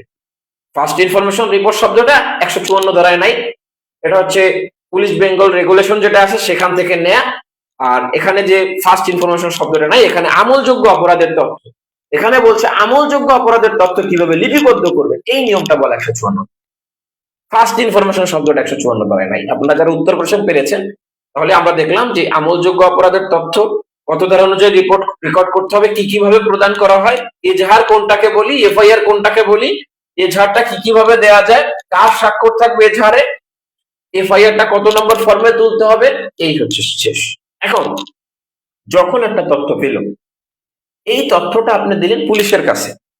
পুলিশের কাজ হচ্ছে, তারপর পুলিশের একটা ডিউটি আছে। এই ডিউটিটা কি কে বলতে পারবেন? পুলিশ একটা এফআইআর পেয়ে তার ডিউটিটা কি, এই ডিউটিটা বলা হচ্ছে 156 ধারায়। 156 ধারায় বলছে পুলিশ তদন্ত কার্যক্রম পরিচালনা করবে। এই যে তদন্ত কার্যক্রম পরিচালনা করবে, এখানে তার কারো অনুমতি লাগবে, অনুমতি প্রয়োজন নেই। এই আমলযোগ্য অপরাধের ইনফরমেশন থাকলে তার কারো অনুমতির প্রয়োজন নাই, পুলিশ সরাসরি তদন্ত কার্যক্রম পরিচালনা করবে। বুঝতে পেরেছেন কিনা এফআইআর এর যে বিষয়টা, সেটা বোঝা গেল। তাহলে আমরা আবার একটু বলি, একটু রিপিট করে থাকি। আমরা বলেছি অভিযোগটা 3 ভাবে করা যায়, একটা আমরা দেখলাম এফআইআর এর মাধ্যমে করা যায়। এখন ওই যে আগে বললাম, আপনি যে ইনফরমেশনটা নিয়ে গিয়েছেন, এই ইনফরমেশনটা একটা অপরাধের ইনফরমেশনই নিয়েছেন, একটা অপরাধের ইনফরমেশনই নিয়ে আপনি গিয়েছেন, বাট এই ইনফরমেশনটা আমল অযোগ্য। ধরেন যেটাকে আমরা 323 বলে থাকি, যে আপনাকে 2-3টা চট থাপ্পড় দিয়েছে, তাহলে এই অপরাধটার ইনফরমেশনটা আপনি নিয়ে গিয়েছেন। এখন এটা তো আমলযোগ্য হলে এফআইআর হিসাবে এটাকে ট্রিট করতে পারতো, 154 ধারায় রেকর্ড করতে পারতো। যে ইনফরমেশনটা নিয়ে গিয়েছেন, আপনার বিরুদ্ধে যে অপরাধটা হয়েছে আমি মুছে ফেললাম, এই অপরাধটা হচ্ছে দেখা গেল যে আমলযোগ্য নয়, তখন পুলিশ কি করবে? তখন পুলিশ এটাকে রেকর্ড করবে 155 ধারা। তাহলে আর একটা যে পদ্ধতি আমরা পাই, যেটাকে আমরা বলে থাকি জেনারেল ডায়েরি আকারে, বা যেটাকে আমরা বলে থাকি জিডি। জিডি শব্দটা 155 ধারায় নাই। তাহলে যেটাকে আমরা সাধারণত জিডি বা জেনারেল ডায়েরি বলে থাকি, সেই আকারে কোন ইনফরমেশনটা লিপিবদ্ধ হয় ফৌজদারি কার্যবিধি, এটাকে বলে থাকি যেখানে একটা আমল অযোগ্য অপরাধের তথ্য দেওয়া, আমল অযোগ্য অপরাধ। এখন কোন অপরাধটা নন কগনিজেবল অফেন্স বা আমল অযোগ্য অপরাধ কোনটা, কিভাবে বুঝবো? ওই যে শিডিউল 2 তে যাবো, শিডিউল 2 এর 8টা কলামের মধ্যে 3 নাম্বার কলাম দেখবে এখানে বলা আছে পেনাল কোডের কোন ধারার কোন অপরাধ আমলযোগ্য, কোন অপরাধ আমল অযোগ্য। যে অপরাধটা আমল অযোগ্য অপরাধ, সেই অপরাধের যদি কোনো তথ্য দেয়, সেই তথ্য 155 ধারার নিয়মাবলী অনুযায়ী পুলিশ রেকর্ড করবে। তাহলে কি পুলিশের ডিউটিটা কি? এখানে পুলিশ এই যে অপরাধটার তদন্ত দিবে, এটাকে লিখিত করবে, এটাকে লিখিত করে এই যে ব্যক্তি আছে তাকে ম্যাজিস্ট্রেটের কাছে প্রেরণ করবে, ম্যাজিস্ট্রেটের কাছে। এই হচ্ছে তার ডিউটি। ডিউটি কিন্তু শেষ। তাহলে দেখেন এফআইআর এর পরে ডিউটি হচ্ছে তার তদন্তেও যাও, এখানে তার ডিউটি এই পর্যন্ত। তিনি এটাকে লিপিবদ্ধ করবেন, লিপিবদ্ধ করে ওনাকে ম্যাজিস্ট্রেটের কাছে প্রেরণ। তাহলে যখন ওনাকে ম্যাজিস্ট্রেটের কাছে প্রেরণ করবে, এই ম্যাজিস্ট্রেট তখন যদি অনুমতি প্রদান করে 155(2) ধারা অনুযায়ী, 155 সাবসেকশন 2, এখানে বলা হয়েছে যদি তাকে অনুমোদন করা হয় ফার্স্ট ক্লাস অথবা সেকেন্ড ক্লাস ম্যাজিস্ট্রেট, তাহলে অনুমতি দিতে পারবে কে? ফার্স্ট ক্লাস অথবা সেকেন্ড ক্লাস ম্যাজিস্ট্রেট। এই ম্যাজিস্ট্রেট অনুমতি দেওয়ার পরে তিনি তদন্ত কার্যক্রমে অগ্রসর হবেন, তদন্তে অগ্রসর হবেন। এর আগ পর্যন্ত তিনি তদন্ত করতে পারবেন না। ঠিক আছে, এখন যে বিষয়টা বলতে পারেন যে স্যার অথবা ভাইয়া, তাহলে এই যে জিডিটা হইল অথবা 155 ধারায় যে ইনফরমেশনটা রেকর্ড হইল, এইটা কখন মামলায় রূপান্তরিত হয়? যখন তদন্ত কার্যক্রম পরিচালনা করে। এই তদন্ত কার্যক্রম পরিচালনা করার পরে পুলিশ যখন ঘটনার সত্যতা পায় তখন তিনি একটা রিপোর্ট দেয়, তদন্ত রিপোর্ট দেয়। এই তদন্ত রিপোর্টটা যখন অ্যাকসেপ্ট হয়, এই অ্যাকসেপ্ট হওয়ার পরে এটা মামলায় রূপান্তরিত হয়, যেটাকে আমরা বলে থাকি নন জিআর কেস। কি বলে থাকি? নন জিআর কেস। তাহলে জিডির ভিত্তিতে বা 155 ধারা ইনফরমেশনের ভিত্তিতে যে মামলাটা শুরু হয় এটাকে আমরা বলে থাকি নন জিআর কেস। আর 154 ধারার ইনফরমেশনের ভিত্তিতে যে মামলাটা পরিচালিত হয় এটাকে বলা হয় জিআর কেস। জিআর মানে হচ্ছে জেনারেল রেজিস্টার, নন জিআর মানে হচ্ছে নন জেনারেল রেজিস্টার কেস। এটার নাম হচ্ছে এফআইআর কেস, এটার নাম আবার কেউ কেউ জিডি কেসও বলে। ঠিক আছে, প্রচলিত অনেক নাম আছে। আশা করি জিনিসটা বুঝতে পেরেছেন। 154 এবং 155 দ্বারা যদি বুঝতে পারেন তাহলে এটার আমরা একটু খুব সংক্ষেপে পার্থক্য দেখব। কেন পার্থক্যটা দেখব? যাতে আপনাদের আইডিয়াটা বা ধারণাটা আরো ক্লিয়ার হয়। এতক্ষণ পর্যন্ত যারা ক্লাস নিয়েছি বুঝতে পেরেছেন কিনা? আপনাদের এখন এতক্ষণ পর্যন্ত ক্লাস কেমন লেগেছে? একজন কোশ্চেন করেছে প্রিলিতে দেখেন আমরা তত গাল গল্প কম দিই, একটু বলি। আমাদের একটা নোট আছে 140 পেজের, এখান থেকে গত বছর হুবহু 92টা কমন পড়ছে। 700-800 পেজের বই আমরা পড়াই না। আমাদের একটা লাস্ট ভিউ দিয়েছিলাম 26 পেজের, এখান থেকে 51টা হুবহু কমন পড়ছে 26 পেজের। ঠিক আছে, সুতরাং আমরা জানি যে কোথায় হিট করতে হবে। আপনার 700-800 পেজ আমরা পড়াই না, বুঝতে পেরেছেন? আচ্ছা, যাই হোক, আপনাদের এতক্ষণ পর্যন্ত ক্লাসটা কেমন লাগলো একটু জানিয়ে ফেলবেন। আপনাদের যদি কোনো কমেন্ট থাকে, কোশ্চেন থাকে, সেটা জানাবেন। আপনারা যারা শেয়ার দেন না এখানে শেয়ার দিয়ে গান লিখবেন। আমাদের স্পেশাল নোটিফিকেশনের একটা ফ্রিতে সুযোগ রয়েছে। আপনারা যারা আমাদের সাথে প্রিলি ব্যাচে যুক্ত হচ্ছেন 2026 সালে যে প্রিলি পাস চ্যালেঞ্জ ব্যাচ, পরের নাম্বারে যোগাযোগ করবেন। আজ থেকে ক্লাস শুরু হলো। আর এই ক্লাসের মধ্যে দিয়ে আর আপনারা যারা লিখিত প্রিলি অফলাইন অনলাইন, লিখিত অনলাইন অফলাইন, অথবা আমাদের নতুন যে প্রফেশনাল কোর্স যেখানে আমি ছাড়াও আরো 2জন অভিজ্ঞ শিক্ষক থাকছেন আপনাদের সাথে, সাবেক জেলা দায়রা জজ থাকছেন একজন, এবং এর বাইরে হচ্ছে অভিজ্ঞ আমার সিনিয়র নিজে থাকতেছেন আপনাদেরকে প্র্যাকটিক্যালি বিষয়গুলো শেখানোর জন্য। আপনারা চাইলে ওই প্যাকেজ যুক্ত হতে পারেন। যে কার কোন প্যাকেজ নিয়ে জানিয়ে ফেলবেন অথবা উপরের নাম্বার যোগাযোগ করবেন। ঠিক আছে, বুঝতে পেরেছেন কিনা? এতক্ষণ পর্যন্ত ক্লাস কেমন লাগলো একটু কমেন্টে জানাবেন। ওকে, অলরেডি একজন কমেন্ট করেছেন, থ্যাংক ইউ। আপনারা যারা শেয়ার দেন একটু শেয়ার দিয়ে দিবেন, বন্ধুদেরকে একটু মেনশন দিবেন। আমরা এখন একটু দেখি 154 এবং 155 দ্বারা খুব সংক্ষেপে একটু পার্থক্যগুলো দেখে নিই, যাতে আমাদের পরীক্ষায় আসলে আমরা খুব সহজে পেরে যেতে পারি। তাহলে দেখেন, প্রথম 154 দ্বারা, আর একটা হচ্ছে ভার্সেস 155। দেখেন 154 ধারা যে ইনফরমেশনটা দিবেন, প্রথম যে তথ্যটা দিবেন, তাহলে এই তথ্যটা হবে আমলযোগ্য অপরাধের তথ্য, আমলযোগ্য। আর 155 ধারায় যে রেকর্ড করা হবে এই তথ্যটা হবে আমল অযোগ্য, আমল অযোগ্য অপরাধের তথ্য। দ্বিতীয় যে পার্থক্যটা সেটা হচ্ছে তদন্ত। 154 ধারা যে ইনফরমেশনটা দেবেন এটা তদন্ত করতে কারো অনুমোদন লাগে না, অনুমতি লাগে না।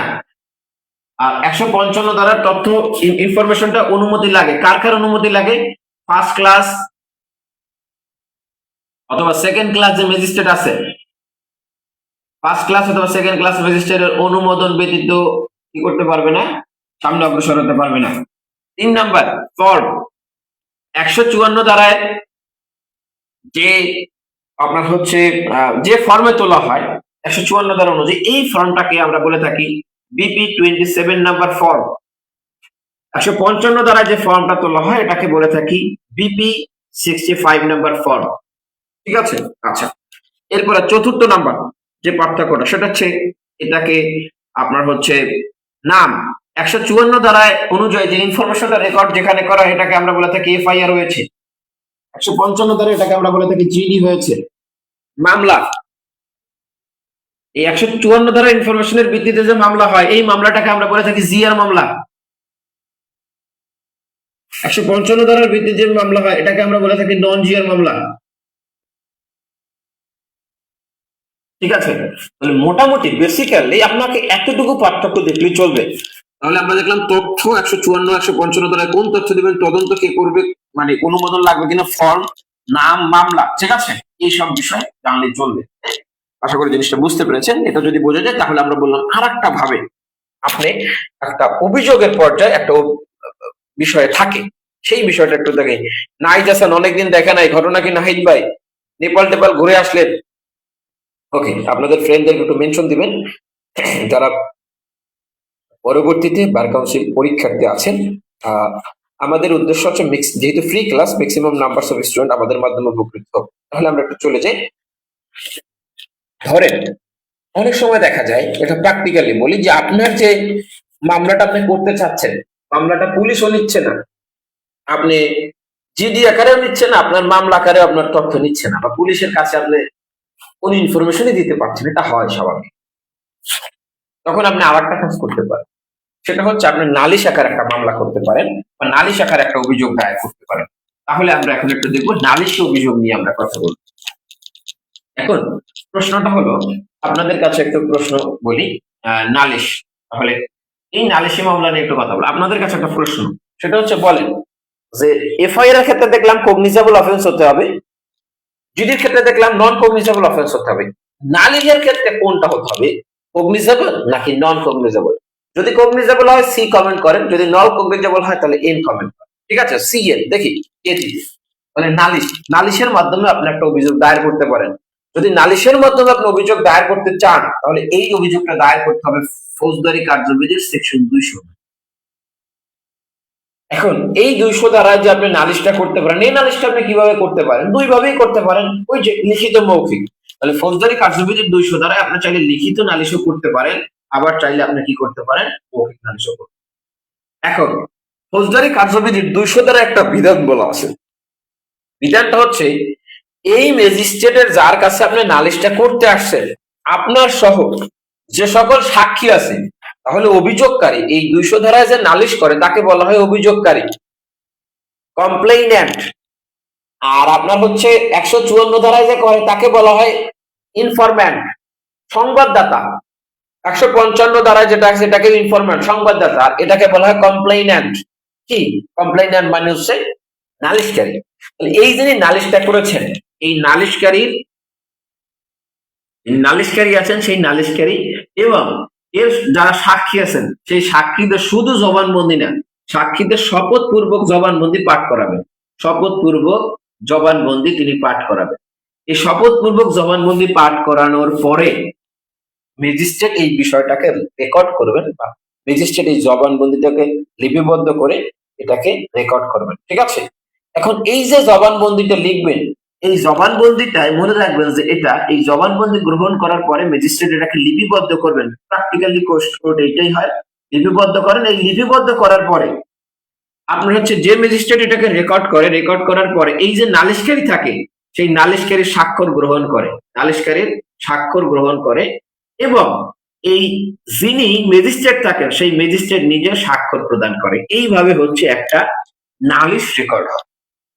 ঠিক আছে, তাহলে এটা লিখিত হতে পারে, মৌখিক হতে পারে। নালিশকারী এবং তাদের যারা সাক্ষী আছে তাদের শপথপূর্বক জবানবন্দি গ্রহণ করবে, গ্রহণ করার পরে এই জবানবন্দিটা সারমর্মটা লিপিবদ্ধ করবে, লিপিবদ্ধ করে যিনি নালিশকারী আছে এর স্বাক্ষর নিবে। এরপর যিনি ম্যাজিস্ট্রেট আছেন তার নিজে, যিনি রেকর্ড করেছেন, তিনি স্বাক্ষর করবেন। এর মাধ্যমে একটা মামলা হইল, এই মামলার নাম বলি আমরা সিআর। তাহলে পাইছেন জিআর কেস কোনটা, নন জিআর কেস কোনটা, আর সিআর কেস কোনটা। তাহলে এই ম্যাজিস্ট্রেটের কাছে আপনি 200 দ্বারা যে জবানবন্দিটা দিলেন, এর ভিত্তিতে যে মামলাটা হইল, সেই মামলাটাকে আমরা বলি সিআর কেস, যেটার নাম হচ্ছে কমপ্লেইন্ট রেজিস্টার। এই সিআর কেস শুরু হলো। এখন এই যে 200 দ্বারায় যে জবানবন্দিটা নিল, এই জবানবন্দি না কিছু কিছু ক্ষেত্রে গ্রহণ নাও করতে পারে। তাহলে কোন কোন ক্ষেত্রে গ্রহণ না করতে পারে? মনে রাখবেন, যদি এটা লিখিত হয় এটা নন ইম্পর্টেন্ট, এখান থেকে কোশ্চেন আসার সম্ভাবনা নাই। এই কারণটা হচ্ছে যে প্র্যাকটিক্যালি এটা হয় না। তারপরে মনে রাখবেন, যদি লিখিত আকারে কোনো নালিশ করা হয়, তাহলে আদালত চাইলে এই জবানবন্দি না নিয়ে নালিশটা সরাসরি অ্যাকসেপ্ট করে সিআর কেস হতে পারে। ঠিক আছে, আচ্ছা যাই হোক, এখন আমরা একটু সামনে অগ্রসর হই। সিআর কেস যখন হইল, যখন তিনি নালিশকারী স্বাক্ষর দিল, ম্যাজিস্ট্রেট স্বাক্ষর দিল, সঠিকভাবে লিপিবদ্ধ হইল, হওয়ার পরে ম্যাজিস্ট্রেট এখানে দুইটা কাজ করতে পারে। একটা হচ্ছে সরাসরি আমলে গ্রহণ করতে পারে, সরাসরি আমলে গ্রহণ, সরাসরি আমলে গ্রহণ করতে পারে। 190-তে এই ক্ষমতা ম্যাজিস্ট্রেটকে দিয়েছে, সরাসরি আমলে গ্রহণের ক্ষমতা। আর একটা কাজ করতে পারে ম্যাজিস্ট্রেট, সরাসরি আমলে গ্রহণ না করে 202 দ্বারায় তদন্ত পাঠাইতে পারে, তদন্ত বা অনুসন্ধানে প্রেরণ করতে, তদন্ত বা অনুসন্ধানে। তাহলে তদন্তে পাঠাবে না অনুসন্ধানে পাঠাবে নাকি সরাসরি আমলে গ্রহণ করবে, ইটস ডিপেন্ড অন ম্যাজিস্ট্রেটের ডিসক্রিশনারি ক্ষমতা।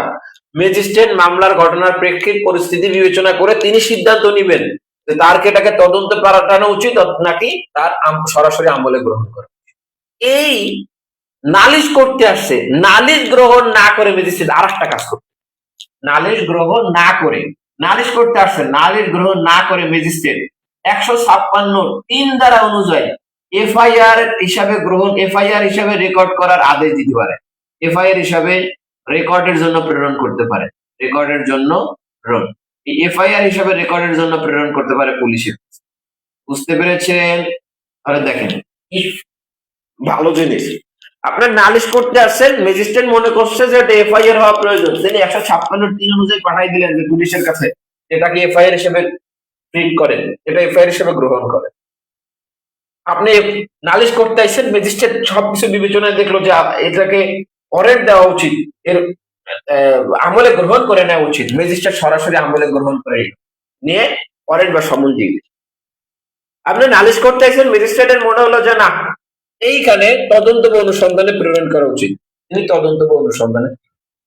এখন যে বিষয়টা আপনাদের কাছে আমি একটা কোশ্চেন দেখেছিলাম, আপনারা অনেকেই পার্টিসিপেট করেছেন, এটা হচ্ছে প্রশ্নটা ছিল 200 ধারায় যখন রেকর্ডটা করা হবে সেটা কোন ইনফরমেশন, আমলযোগ্য নাকি আমল অযোগ্য? এটা হচ্ছে যে কোনো ইনফরমেশন, আমলযোগ্য হতে পারে আমল অযোগ্য, মানে 200 ধারা এরকম কোনো বার নাই যে আমল যোগ্যটা নেবেন আমল অযোগ্যটা নেবেন না। তবে তিনি যদি আমলে গ্রহণ করতে চান তাহলে অবশ্যই কগনিজেবল অফেন্স দ্বারা আমলে গ্রহণ করবেন। ঠিক আছে, আশা করি 200 ধারার জবানবন্দি বুঝেছেন। এখন সরাসরি যদি আমলে গ্রহণ করেন এটা কিভাবে বুঝবো? এটা বুঝবো ম্যাজিস্ট্রেট যদি সমন বা ওয়ারেন্ট দেয়, সমন বা ওয়ারেন্ট দিল, দ্যাট মিন্স হচ্ছে সরাসরি আমলে গ্রহণ করলো। সমন বা ওয়ারেন্ট না দিয়ে তদন্ত অনুসন্ধানে ম্যাজিস্ট্রেট পাঠাবে কত ধারায়? 202 ধারায়। আপনাদের কাছে প্রশ্ন, সেটা হচ্ছে এফআইআর এর ভিত্তিতে তদন্ত হয় কত ধারা অনুযায়ী? কমেন্টে জানিয়ে ফেলেন। নালিশের ভিত্তিতে তদন্ত হয় 202 ধারায়। এখন আমরা একটু সামনে অগ্রসর, এটা বুঝতে পেরেছেন কিনা? 156 দিন বুঝেছেন, অন্যগুলো বুঝেছেন। 156 দিন কিন্তু তিনি নালিশ গ্রহণ করবেন না, নালিশ রেকর্ড করবেন না, না করে তিনি পাঠাবেন। আচ্ছা, এখন আমরা একটু যে বিষয়টা নিয়ে কথা বলবো সেটা হচ্ছে আমরা যেখানে ছিলাম আর কি 202, এই ম্যাজিস্ট্রেটের কাছে যখন ইনফরমেশনটা এসেছে, যে নালিশটি এসেছে, ম্যাজিস্ট্রেট এই নালিশটাকে বললাম তদন্ত বা অনুসন্ধানে প্রেরণ করতে পারে 202 ধারা অনুযায়ী। এখন ম্যাজিস্ট্রেট কখন এটাকে পারে?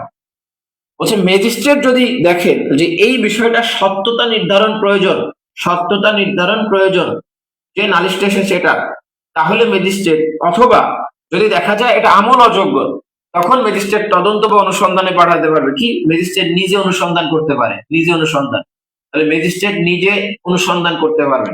ম্যাজিস্ট্রেট যদি মনে করে তাহলে অন্য কোনো ম্যাজিস্ট্রেটকে অনুসন্ধানের জন্য বলতে পারে, অন্য কোনো ম্যাজিস্ট্রেটকে অনুসন্ধানের জন্য বলতে পারে। ম্যাজিস্ট্রেট যদি মনে করে তাহলে তদন্তের নির্দেশ দিতে পারে, তদন্তের নির্দেশ দিতে পারে। আচ্ছা, এখন ম্যাজিস্ট্রেট এই সত্যতা নির্ধারণ করে নিজে অনুসন্ধান করতে পারে, অন্য কোনো ম্যাজিস্ট্রেটকে অনুসন্ধানের জন্য দিতে পারে, নিজে আবার কি করতে পারে, পুলিশ অথবা যে কোনো ব্যক্তিকে তদন্তের নির্দেশ দিতে পারে যে এই যে বিষয়টা তদন্ত করে তুমি কি করো, একটা রিপোর্ট, এটা সত্যতা নির্ধারণ করে একটা রিপোর্ট দাও। প্রশ্নটা হলো আপনার এই তদন্ত রিপোর্টটা কত ধারায় আসবে? তাহলে এই তদন্ত রিপোর্টটা আসবে 202 ধারায়। তাহলে একটু একটু মনে রাখবেন, একটু সূক্ষ্ম বিষয়, এফআইআর এর ভিত্তিতে যে তদন্ত রিপোর্টটা আসে, জিডির ভিত্তিতে যে তদন্ত রিপোর্টটা আসে, এই তদন্ত রিপোর্ট আসে 173 ধারা অনুযায়ী সিআরপিসি। কিন্তু নালিশের ভিত্তিতে যখন তদন্তে প্রেরণ করে, সেই তদন্তের ভিত্তিতে যে তদন্ত রিপোর্টটা আসে, এই তদন্ত রিপোর্টটা আসে 202 ধারায়।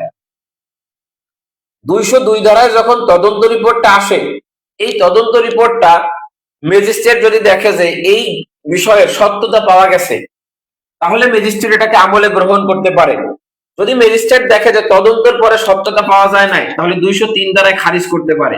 তাহলে তদন্ত রিপোর্ট যেটা 202 ধারায় আসলো, এটার ভিত্তিতে যদি খারিজ করতে চায় ম্যাজিস্ট্রেট, তাহলে ম্যাজিস্ট্রেট খারিজ করবে কত ধারায়? 203 ধারায় ম্যাজিস্ট্রেট খারিজ করবে। বোঝা গেল? তাহলে আমরা দেখলাম যে একদম ম্যাজিস্ট্রেটের কাছে যদি নালিশ করা হয়, ম্যাজিস্ট্রেট সরাসরি আমলে নিতে পারে, তদন্তে প্রেরণ করতে পারে, আবার এটাকে চাইলে এফআইআর রুজুর নির্দেশ দিতে পারে বা এফআইআর হিসেবে গ্রহণের নির্দেশ দিতে পারে। যদি তদন্ত প্রেরণ করে, তাহলে তিনি তদন্ত প্রেরণ করবেন 202 ধারায় সত্যতা নির্ধারণের জন্য, নিজে অনুসন্ধান করতে পারে, অন্য কোনো ম্যাজিস্ট্রেটকে অনুসন্ধানের নির্দেশ দিতে পারে, অথবা এই ম্যাজিস্ট্রেট কি করতে পারে? তদন্তের নির্দেশ দিতে পারে। এই যে তদন্তের নির্দেশ দেওয়া হয়, এটাকে বলা হয় প্রসেস ইস্যু স্থগিত রাখা। কি বলা হয়? প্রসেস, এখানে দেখবেন প্রসেস ইস্যু স্থগিত রেখে ম্যাজিস্ট্রেট এই কাজ করতে পারে। স্থগিত অর্থাৎ সমন বা ওয়ারেন্টটাকে না জারি করে ম্যাজিস্ট্রেট এই কার্যক্রমটা পরিচালনা করতে পারে। ঠিক আছে? এরপর ম্যাজিস্ট্রেটের কাছে যে রিপোর্টটা আসলো, যদি দেখে যে এই মামলায় অগ্রসর হওয়ার মতো কোনো কারণ নাই, তাহলে এইটাকে কি করে দিতে পারে? এই ম্যাজিস্ট্রেট এই পর্যায়ে সে খারিজ। আচ্ছা, এখন যদি ম্যাজিস্ট্রেট দেখেন যে প্রসেস ইস্যু করার মতো যথেষ্ট কারণ আছে, তাহলে ম্যাজিস্ট্রেট 204 ধারা অনুযায়ী কি করবেন? Process issue. এই প্রসেস ইস্যু বলতে বোঝায় সমন বা ওয়ারেন্ট জারি করা। সমন অথবা ওয়ারেন্ট জারি করা। এই সমন বা ওয়ারেন্ট জারি করবেন। তবে একটা বিষয় মনে রাখতে হবে, এই সমন বা ওয়ারেন্ট জারি করবেন কোন ক্ষেত্রে সমন দিবে, কোন ক্ষেত্রে ওয়ারেন্ট দিবেন? বলা হয়েছে আমাদের যে ফৌজদারি কার্যবিধি আছে, ফৌজদারি কার্যবিধির শিডিউল 2 আছে, এই শিডিউল 2 তে বলা আছে যে কোন ক্ষেত্রে সমন দিতে হবে, কোন ক্ষেত্রে ওয়ারেন্ট দিতে হবে। তাহলে একটা বিষয় মনে রাখবেন, যে ক্ষেত্রে ওয়ারেন্টের বিধান আছে, অর্থাৎ যে ক্ষেত্রে বলা হয়েছে ওয়ারেন্ট দিবে, ওয়ারেন্টের বিধান আছে, সেই ক্ষেত্রে ম্যাজিস্ট্রেট চাইলে ওয়ারেন্ট না দিয়ে সমন প্রদান করতে পারে। সমন প্রদান করতে পারে। তবে একটা বিষয় মনে রাখতে হবে, যে ক্ষেত্রে সমনের বিধান আছে, সেক্ষেত্রে ম্যাজিস্ট্রেট সরাসরি প্রথম ওয়ারেন্ট দিতে পারবে না, সরাসরি ওয়ারেন্ট দিতে পারে না। এই সমন বা ওয়ারেন্ট দেওয়ার ক্ষেত্রে ম্যাজিস্ট্রেটকে আরো একটা জিনিস লক্ষ্য রাখতে হবে। কি লক্ষ্য রাখতে হবে? সেটা হচ্ছে এই ম্যাজিস্ট্রেট এই যে সমন বা ওয়ারেন্ট দিবে, এটাকে বলা হয় প্রসেস ফি। এই প্রসেস ফিটা রাষ্ট্র বহন করবে না, সরকার বহন করবে না, এইটা বহন করবে কমপ্লেইন কেসের ক্ষেত্রে পক্ষ। যদি জিআর মামলা হয়, যদি জিআর মামলা হয়, তাহলে এইটা বহন করবে কে? যদি জিআর মামলা হয়, তাহলে বহন করে সরকার, রাষ্ট্র বহন করে। যদি জিআর মামলা না হয়, তাহলে এটা বহন করতে হবে। নন জিআর মামলা না হয়, তাহলে এটা বহন করবে সিআর মামলা। তাহলে এই পক্ষকে প্রসেস ফি দিতে হবে। তাহলে এখানে 204 এর সাবসেকশন 3 এখানে বলছে যদি প্রসেস ফি দিতে ব্যর্থ হয়, এই পক্ষ যদি প্রসেস ফি জমা না দিলে সমন বা ওয়ারেন্ট জারি হবে না। কি হবে না? প্রসেস ফি যদি না দেয়, হ্যাঁ, তাহলে যদি প্রসেস ফি বা সমনের ফি যদি না দেয়, তাহলে কি হবে? এই মামলাটা তখনও খারিজ হতে পারে। ঠিক আছে? আর এই যাদের বিরুদ্ধে আপনি যারা সাক্ষী আপনি যাদেরকে করেছেন, তাদের লিস্ট যদি আপনি না দেন, তাহলে কি হতে পারে? তাহলে আপনার এই প্রসেস ইস্যু হবে না। তাহলে যাদেরকে সাক্ষী করা হয়েছে, তাদের লিস্ট যদি না দেয়, তাহলে 204 অনুযায়ী প্রসেস, তাহলে দুইটা বিষয়। একটা হলো আদালত সমন বা ওয়ারেন্টের নির্দেশ দিতে পারে, আপনাকে কি দিতে হবে? প্রসেস ফি দিতে হবে। এই প্রসেস ফি জমা না দিলে আপনার মামলাটা কি হয়ে যাবে? খারিজ হয়ে যাবে নির্ধারিত সময়ের মধ্যে। আরেকটা কাজ আপনাকে করতে হবে, সেটা হচ্ছে আপনাকে এই যে অভিযোগকারী আছে, এই অভিযোগকারীর পক্ষে যত সাক্ষী আছে, অভিযোগকারীর পক্ষে যারা সাক্ষী আছে, এই সাক্ষীদের আপনাকে লিস্ট দিতে হবে, সাক্ষীদের লিস্ট দিতে হবে। যদি আপনি সাক্ষীদের লিস্ট দিতে ব্যর্থ হন, যে পর্যন্ত সাক্ষীদের লিস্ট দিতে না দিবেন, সে পর্যন্ত প্রসেস ইস্যু হবে। প্রসেস ইস্যু হবে না। দুইটা বিষয়। ঠিক আছে? তাহলে আবার একটু মনোযোগ দিই। সেটা হচ্ছে ম্যাজিস্ট্রেট যদি প্রসেস ইস্যু করতে পারে, অর্থাৎ যদি ম্যাজিস্ট্রেট বিষয়ের সত্যতা পান, তাহলে প্রসেস ইস্যু করতে পারে। এই যে প্রসেস ইস্যু ম্যাজিস্ট্রেট করে, তিনি সমন অথবা ওয়ারেন্ট জারির মাধ্যমে আমরা বলি এটাকে প্রসেস ইস্যু করেছে। যদি ওয়ারেন্টের বিধান থাকে ফৌজদারি কার্যবিধির শিডিউল 2 অনুযায়ী, তাহলে ম্যাজিস্ট্রেট চাইলে তার স্বেচ্ছাধীন ক্ষমতা বলে তিনি এটাকে সমন প্রেরণ করতে। যদি সমনের বিধান থাকে, সমন দেওয়ার, ম্যাজিস্ট্রেট চাইলে এটাকে ওয়ারেন্ট দিতে পারবে। এই প্রসেস ইস্যু করতে হলে আপনাকে একটা প্রসেস ফি জমা দিতে হবে। যতক্ষণ যদি আপনি প্রসেস ফি জমা না দেন, তাহলে আপনার নির্ধারিত সময়ের মধ্যে আপনি না দিলে আপনার মামলাটা খারিজ হয়ে। আবার অভিযোগকারী পক্ষ যারা আছেন তাদের যারা সাক্ষী আছে তাদের লিস্ট আপনাকে দিতে হবে। এটা যদি না দেন তাহলে আদালত এই প্রসেস ইস্যুটা করবে না। এখন যে বিষয়টা সেটা হচ্ছে একটা খারিজ পেয়েছি, 203-এ একটা খারিজ পেয়েছি, যে ঘটনার সত্যতা পাওয়া যায় না, ম্যাজিস্ট্রেট খারিজ করে দিল। আবার যে বিষয়টা সেটা হচ্ছে 204-3-এ একটা খারিজ পেয়েছি, 204-3 ম্যাজিস্ট্রেট কি করলো, এখানেও খারিজ করে দিল, আপনি প্রসেস ফি দেন নাই। এখন এর বিরুদ্ধে প্রতিকারটা কি? এর বিরুদ্ধে আপনার উপায় কি? আপনি সংক্ষুব্ধ হয়েছেন যে ম্যাজিস্ট্রেটের তো উচিত ছিল আমার এই মামলাটা খারিজ না করা, কিন্তু ম্যাজিস্ট্রেট কি করেছে, এই মামলাটা খারিজ করে দিল। না, উইটনেস লিস্ট না দিলে খারিজ হবে না, যতক্ষণ পর্যন্ত না দিবেন ততক্ষণ পর্যন্ত প্রসেস ইস্যু হবে না, অর্থাৎ সমন বা ওয়ারেন্টটাকে পাঠাবে না। ঠিক আছে, কোশ্চেনটা বুঝতে পেরেছেন? তাহলে 203 খারিজ করে দিল, 204-3-এও খারিজ করার সুযোগ আছে, আমরা দেখলাম দুইটাই। তাহলে এর বিরুদ্ধে প্রতিকারটা কি? আপনারা যারা আইনজীবী হবেন আপনাদের কাছে মক্কেল এসে বলবে স্যার আমার এইটা হয়েছে, আমার একটা প্রতিকার। ঠিক আছে, তো সুতরাং প্রতিকার জানাটা খুব গুরুত্বপূর্ণ, এবং প্রত্যেক বছর দেখবেন প্রিলি এবং রিটেনে প্রতিকার রিলেটেড প্রশ্ন আসি। এটাই হচ্ছে প্র্যাকটিক্যাল জিনিস, যে আপনি যে প্রবলেমটা ফেস হবেন সেটা আপনাকে এখনই পরীক্ষা দিচ্ছে।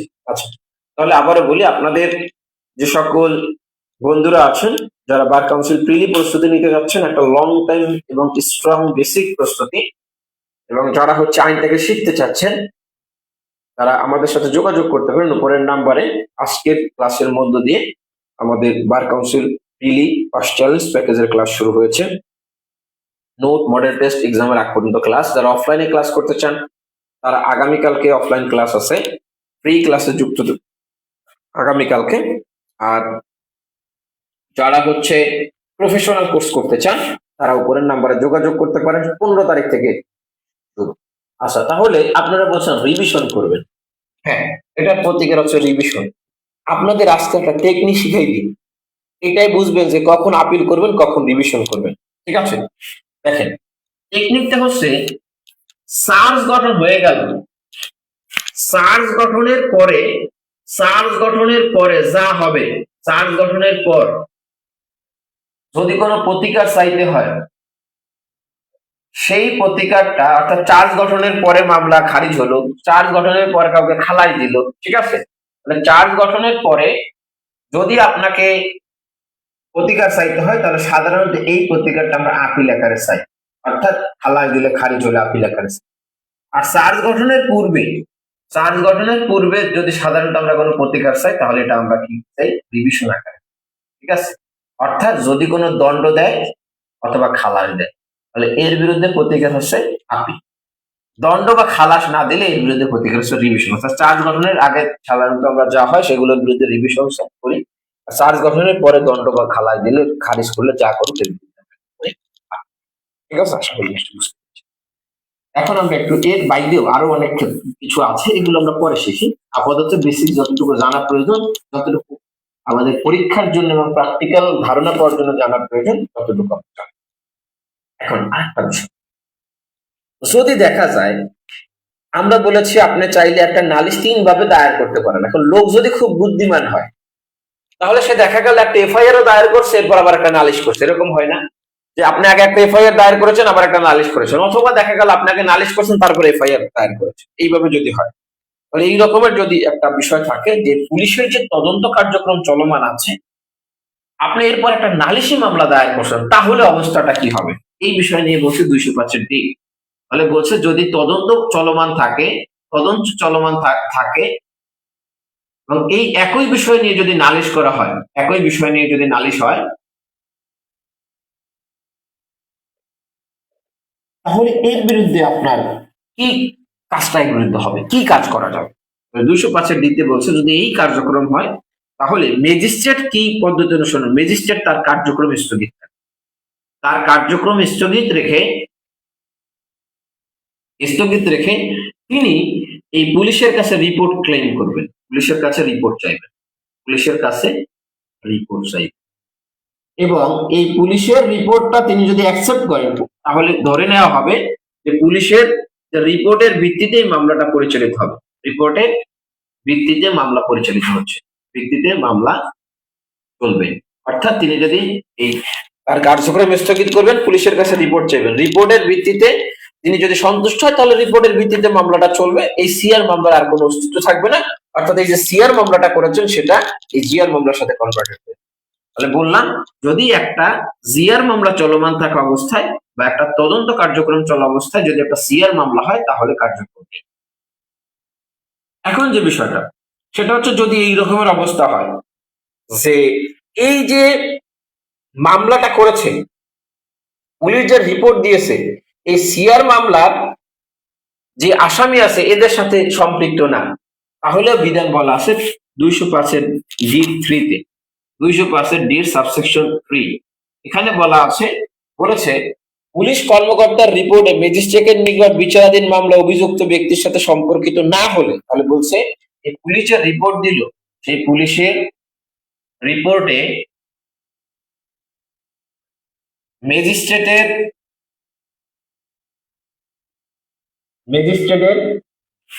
নিকট বিচারাধীন মামলায়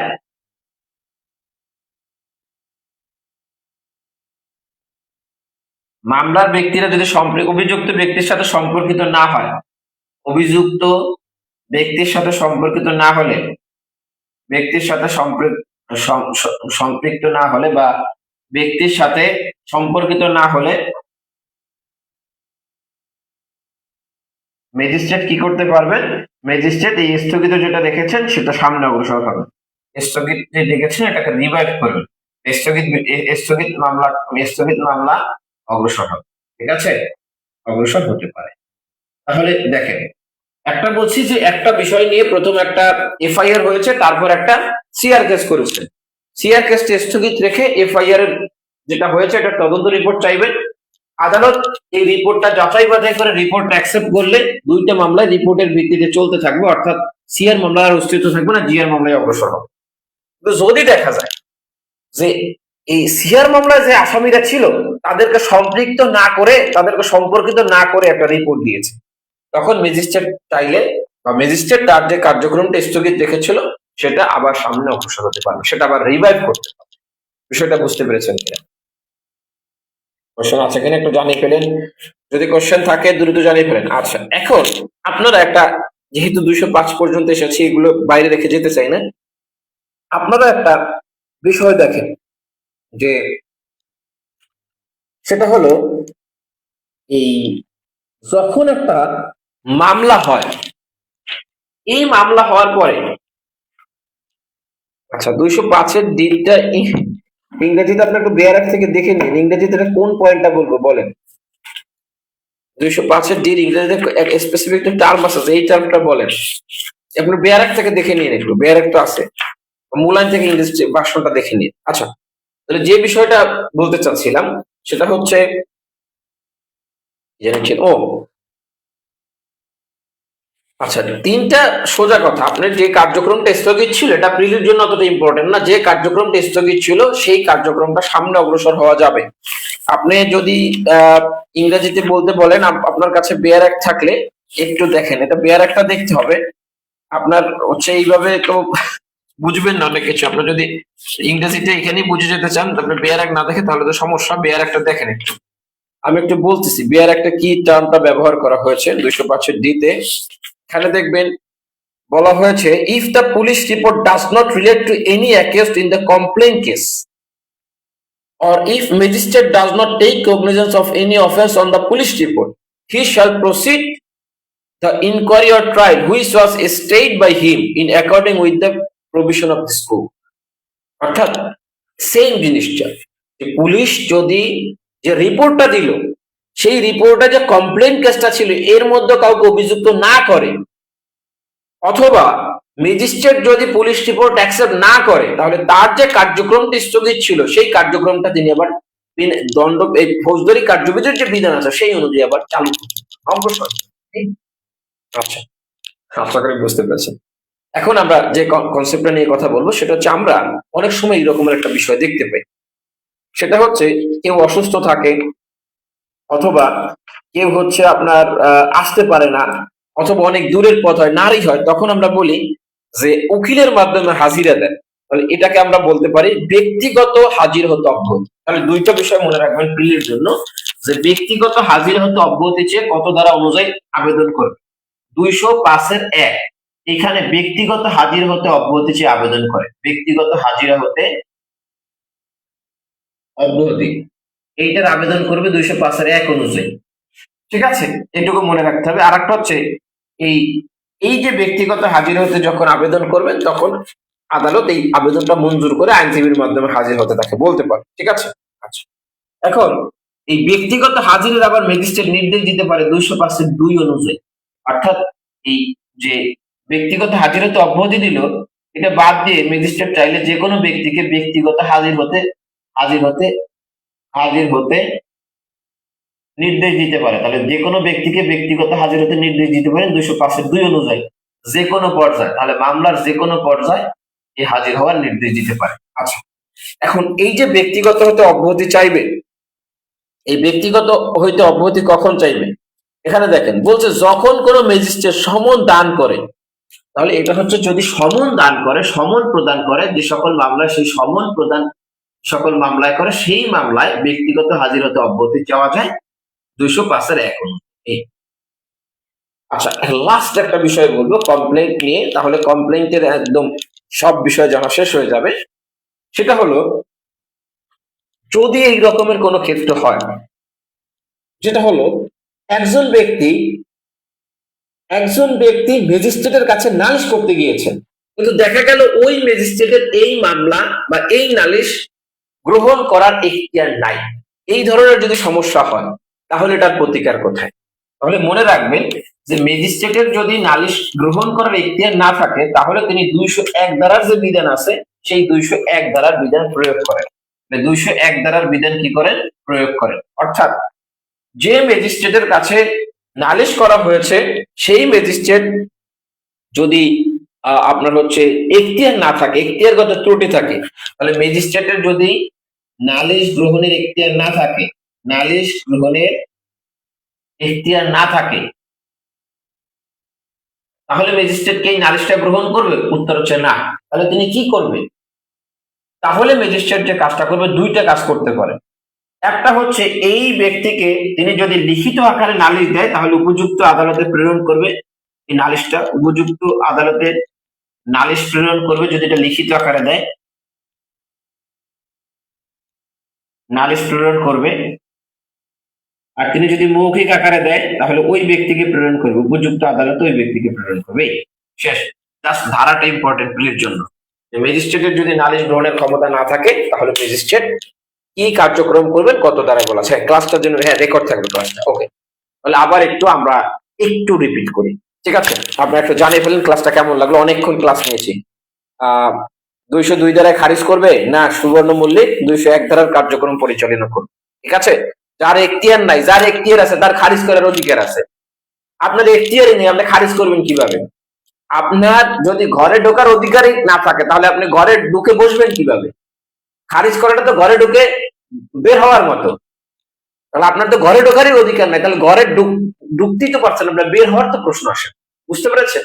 তাহলে যদি ম্যাজিস্ট্রেটের এখতিয়ার না থাকে তিনি 201 ধারার কার্যক্রম পরিচালনা, নট 202। আচ্ছা, এখন এখানে আর একটা বিষয়, আর এটা পরে, এত বিষয় জানলে সমস্যা, মনে রাখতে পারবে না। তাহলে যাই হোক, আমরা একটু বিষয়টা বলি। আপনাদের ক্লাস কেমন লাগলো একটু কমেন্ট গুলো দেখবো। আপনাদের ক্লাস কেমন লাগলো, বুঝতে পেরেছেন কিনা সবকিছু একটু জানিয়ে ফেলেন। তাহলে আমরা আজকে বলেছিলাম যে আজকে আমরা যে সিআরপিসি তে দেখেছি এটা হচ্ছে প্র্যাকটিক্যাল বেস সিআরপিসি দেখেছি। আমরা মামলার 3টে স্তর দেখেছি, যে আপনার মামলার পূর্ব স্তর, মামলা স্তর, মামলার পরবর্তী স্তরে কি কি কার্যক্রম হয়, কোন কোন ধারার সাথে কানেক্টেড বলেছি। এটা হচ্ছে 90% ফৌজদারি কার্যবিধির প্রাণ, ফৌজদারি কার্যবিধির প্রাণ কেন্দ্র। মানে এই বিষয়গুলো আমরা দেখেছি। এরপরে আমরা দেখলাম একটা অভিযোগ আপনি কি কিভাবে দায়ের করতে পারেন। আমরা বলেছিলাম এফআইআর এর মাধ্যমে আপনি একটা অভিযোগ দায়ের করতে পারেন, জিডির মাধ্যমে আপনি একটা অভিযোগ দায়ের করতে পারেন, নালিশের মাধ্যমে আপনি একটা অভিযোগের কার্যক্রম শুরু হতে পারে। এই কার্যক্রমগুলো কি কিভাবে শুরু হতে পারে, কোনটার তদন্ত কে করবে, কোনটার কি মামলা নাম, কে কিভাবে অগ্রসর হবে, এই সকল বিষয়গুলো আজকে আমরা দেখেছি। আমরা বলেছি যে আমরা এই স্তরগুলোর ধারাবাহিকভাবে আলাপ করবো, এবং এইটা যদি আপনার A to Z আলাপটা বুঝেন আপনার প্র্যাকটিক্যাল নলেজ গ্রো করবে এবং বেসিক আশা করি ক্লিয়ার হবে। আমরা নেক্সট যে ক্লাস আছে সেই নেক্সট ক্লাসে দেখব এই তদন্ত কার্যক্রম আমরা দেখলাম যে সমস্ত কার্যক্রম একটা কার্যক্রম এসে পতিত হয়েছে। কি কি? আপনি যদি এফআইআর করেন, এই এফআইআর করলে 156 ধারা অনুযায়ী তদন্ত দিচ্ছে। আপনি যদি জিডি করেন, এই জিডিটাও 155(2) অনুযায়ী তদন্ত দিচ্ছে। আবার আপনি যদি সিআর কেস করেন বা যেটাকে আমরা বলি কমপ্লেইন রেজিস্টার, তাহলে এটা আমরা 202 ধারায় তদন্ত প্রেরণ করা যাচ্ছে। তাহলে এই যে তদন্ত কার্যক্রম গুলো আমরা দেখতেছি, আমরা আগামী ক্লাসে সেকশন 157 থেকে 173 বি এবং সেকশন আমরা যেটাকে বলবো আমলে গ্রহণের যে কনসেপ্ট গুলো আছে সেই কনসেপ্ট গুলো নিয়ে নেক্সট ক্লাসে আলাপ। আপনাদের যদি কোনো কোশ্চেন থাকে জানাবেন, আপনাদের ক্লাসটা কেমন লাগলো একটু জানাবেন, আপনাদের কমেন্ট গুলো পড়ার চেষ্টা করব। আপনারা যারা আমাদের সাথে, আবারও বলবো, আপনারা যারা আমাদের সাথে একটা বার কাউন্সিল প্রিলি প্রস্তুতি প্যাকেজে পাস প্রিলি পাস যে নতুন প্যাকেজটা শুরু হচ্ছে প্রিলি পাস চ্যালেঞ্জ, সেই চ্যালেঞ্জ প্যাকেজে যারা যুক্ত হতে চান উপরের নাম্বারে যোগাযোগ করতে পারেন। আজকে থেকে এই ক্লাসের মধ্যে দিয়ে শুরু হচ্ছে ধারাবাহিক পরীক্ষার আগ পর্যন্ত ক্লাস নোট, যেটা থেকে গত বছর 92 হুবহু কমন পড়েছিল, মডেল টেস্ট 25+ মানসম্মত মডেল টেস্ট, লাস্ট পিউ নামে শর্ট সাজেশন, সবকিছু এই প্যাকেজে থাকবে। আপনারা যারা লিখিত প্যাকেজে যুক্ত হতে চান উপরের নাম্বারে যোগাযোগ করতে পারেন, যারা অফলাইন ক্লাস করতে চান উপরের নাম্বারে যোগাযোগ করতে পারেন, যারা প্রফেশনাল কোর্সে যুক্ত হতে চান উপরের নাম্বারে যোগাযোগ। যে কোনো ইনফরমেশন জানার জন্য উপরের নাম্বারে আছে, হোয়াটসঅ্যাপ আছে, অথবা এই যে আইডিটা আছে, অথবা জুরিস্ট একাডেমির পেজে অথবা আইডিতে নক দিতে পারেন। আপনারা ডলার চৌধুরী বলেছেন চমৎকার, থ্যাংক ইউ। সুবর্ণ মল্লিক, ও sir thank you, thank you. Ershad, খুব ভালো লাগলো, thank you. Alam Mia, sir ভালো, থ্যাংক ইউ। সুবর্ণ মল্লিক আবার বলেছেন অসাধারণ, অসাধারণ ক্লাস স্যার। আপনাদের কোনো কোশ্চেন আছে কিনা বা কেমন লাগলো আজকের সেশনটা? আসলে কি বলেন তো, মুখস্থ করা ছাড়া আইনটাকে কি আয়ত্তে আনা সম্ভব কিনা? যেভাবে বলেছি, এই যে স্তরে স্তর দেখে কিভাবে নালিশ করলেন, কোন কোন ধারা সম্পৃক্ত, এইভাবে দেখে দেখে আয়ত্তে আনা সম্ভব কিনা জানিয়ে ফেলেন। কেমন লাগলো ক্লাসটা জানিয়ে ফেলেন। আলম মিয়া বলেছেন স্যার ভালো। রাশেদ, আজকে মনে হচ্ছে ক্লাসটা যদি শেষ না হতো তাহলে বেশি খুশি হতাম। ওকে, থ্যাংক ইউ রাশেদ আপু। আচ্ছা, কোনো কোশ্চেন থাকলে জানাবেন। ক্লাসটা কেমন লাগলো জানিয়ে ফেলবেন। আমরা মুখস্থ করা ছাড়া বলেছিলাম, মুখস্থ করা ছাড়াই আমরা আইন শিখবো। পলি বলেছেন, পলি আপু বলেছেন এক্সক্লুসিভ ক্লাস। আলামিনুল হক বলেছেন সেরা ক্লাস। ওকে, আর কার কি কমেন্ট একটু জানিয়ে ফেলবেন। ক্লাসটা কেমন লাগলো? আসবেন, নাহিদ ভাই কালে আসবেন। ওকে, থ্যাংক ইউ। হাবিবুর রহমান মনির, খুব ভালো হচ্ছে, থ্যাংক ইউ। আপনারা যারা শেয়ার দেন না, শেয়ার দিয়ে দিবেন আপনাদের বন্ধুদের মাঝে একটু। নিজুম বলেছেন ভালো লেগেছে, থ্যাংক ইউ। ফখরুল ভাই উনি বলেছেন excellent class, thank you. Abu Shahid, আলহামদুলিল্লাহ, থ্যাংক ইউ। আপনারা যারা শেয়ার দেন একটু শেয়ার দিয়ে দিবেন, আপনাদের বন্ধুদেরকে একটু মেনশন দিবেন। নাহিদ ভাই আউটস্ট্যান্ডিং বলেছেন, চমৎকার বলেছেন মনির সাহেব। স্যার আমাদের রিটেন সিআরপিসি কবে শুরু করবেন? শুরু করবো খুব অল্প সময়ের মধ্যে। হ্যাঁ, রেকর্ড থাকবে। হ্যাঁ, রেকর্ড আপনারা একটু শেয়ার দিবেন, ঠিক আছে? রেকর্ড থাকবে। নাইস। শারমিন আনসারি বলেছেন, ওকে। রয় কুমার প্রতাপ সাহেব বলেছেন এক্সেলেন্ট ক্লাস, থ্যাংক ইউ। তাহলে অসংখ্য ধন্যবাদ, আপনারা ভালো থাকবেন। আপনারা যারা এতক্ষণ আমাদের সাথে সঙ্গ দিয়েছেন আপনাদের সবাইকে অসংখ্য ধন্যবাদ। প্র্যাকটিক্যালি কথাগুলো খুব ভালো লেগেছে, থ্যাংক ইউ। তাহলে ভালো থাকবেন, সুস্থ থাকবেন। আগামী কোনো সেশনে আপনাদের সাথে যুক্ত হবো আমরা। আর আপনাদের যাদের আমাদের ক্লাসটা ভালো লেগেছে ফ্রেন্ডদেরকে একটু আমাদের সাথে যুক্ত করার ব্যবস্থা করবেন, এই প্রত্যাশা ব্যক্ত করে আজকে এখানেই শেষ করছি। নতুন কোনো সেশনে আপনাদের সাথে দেখা হবে। শুভরাত্রি।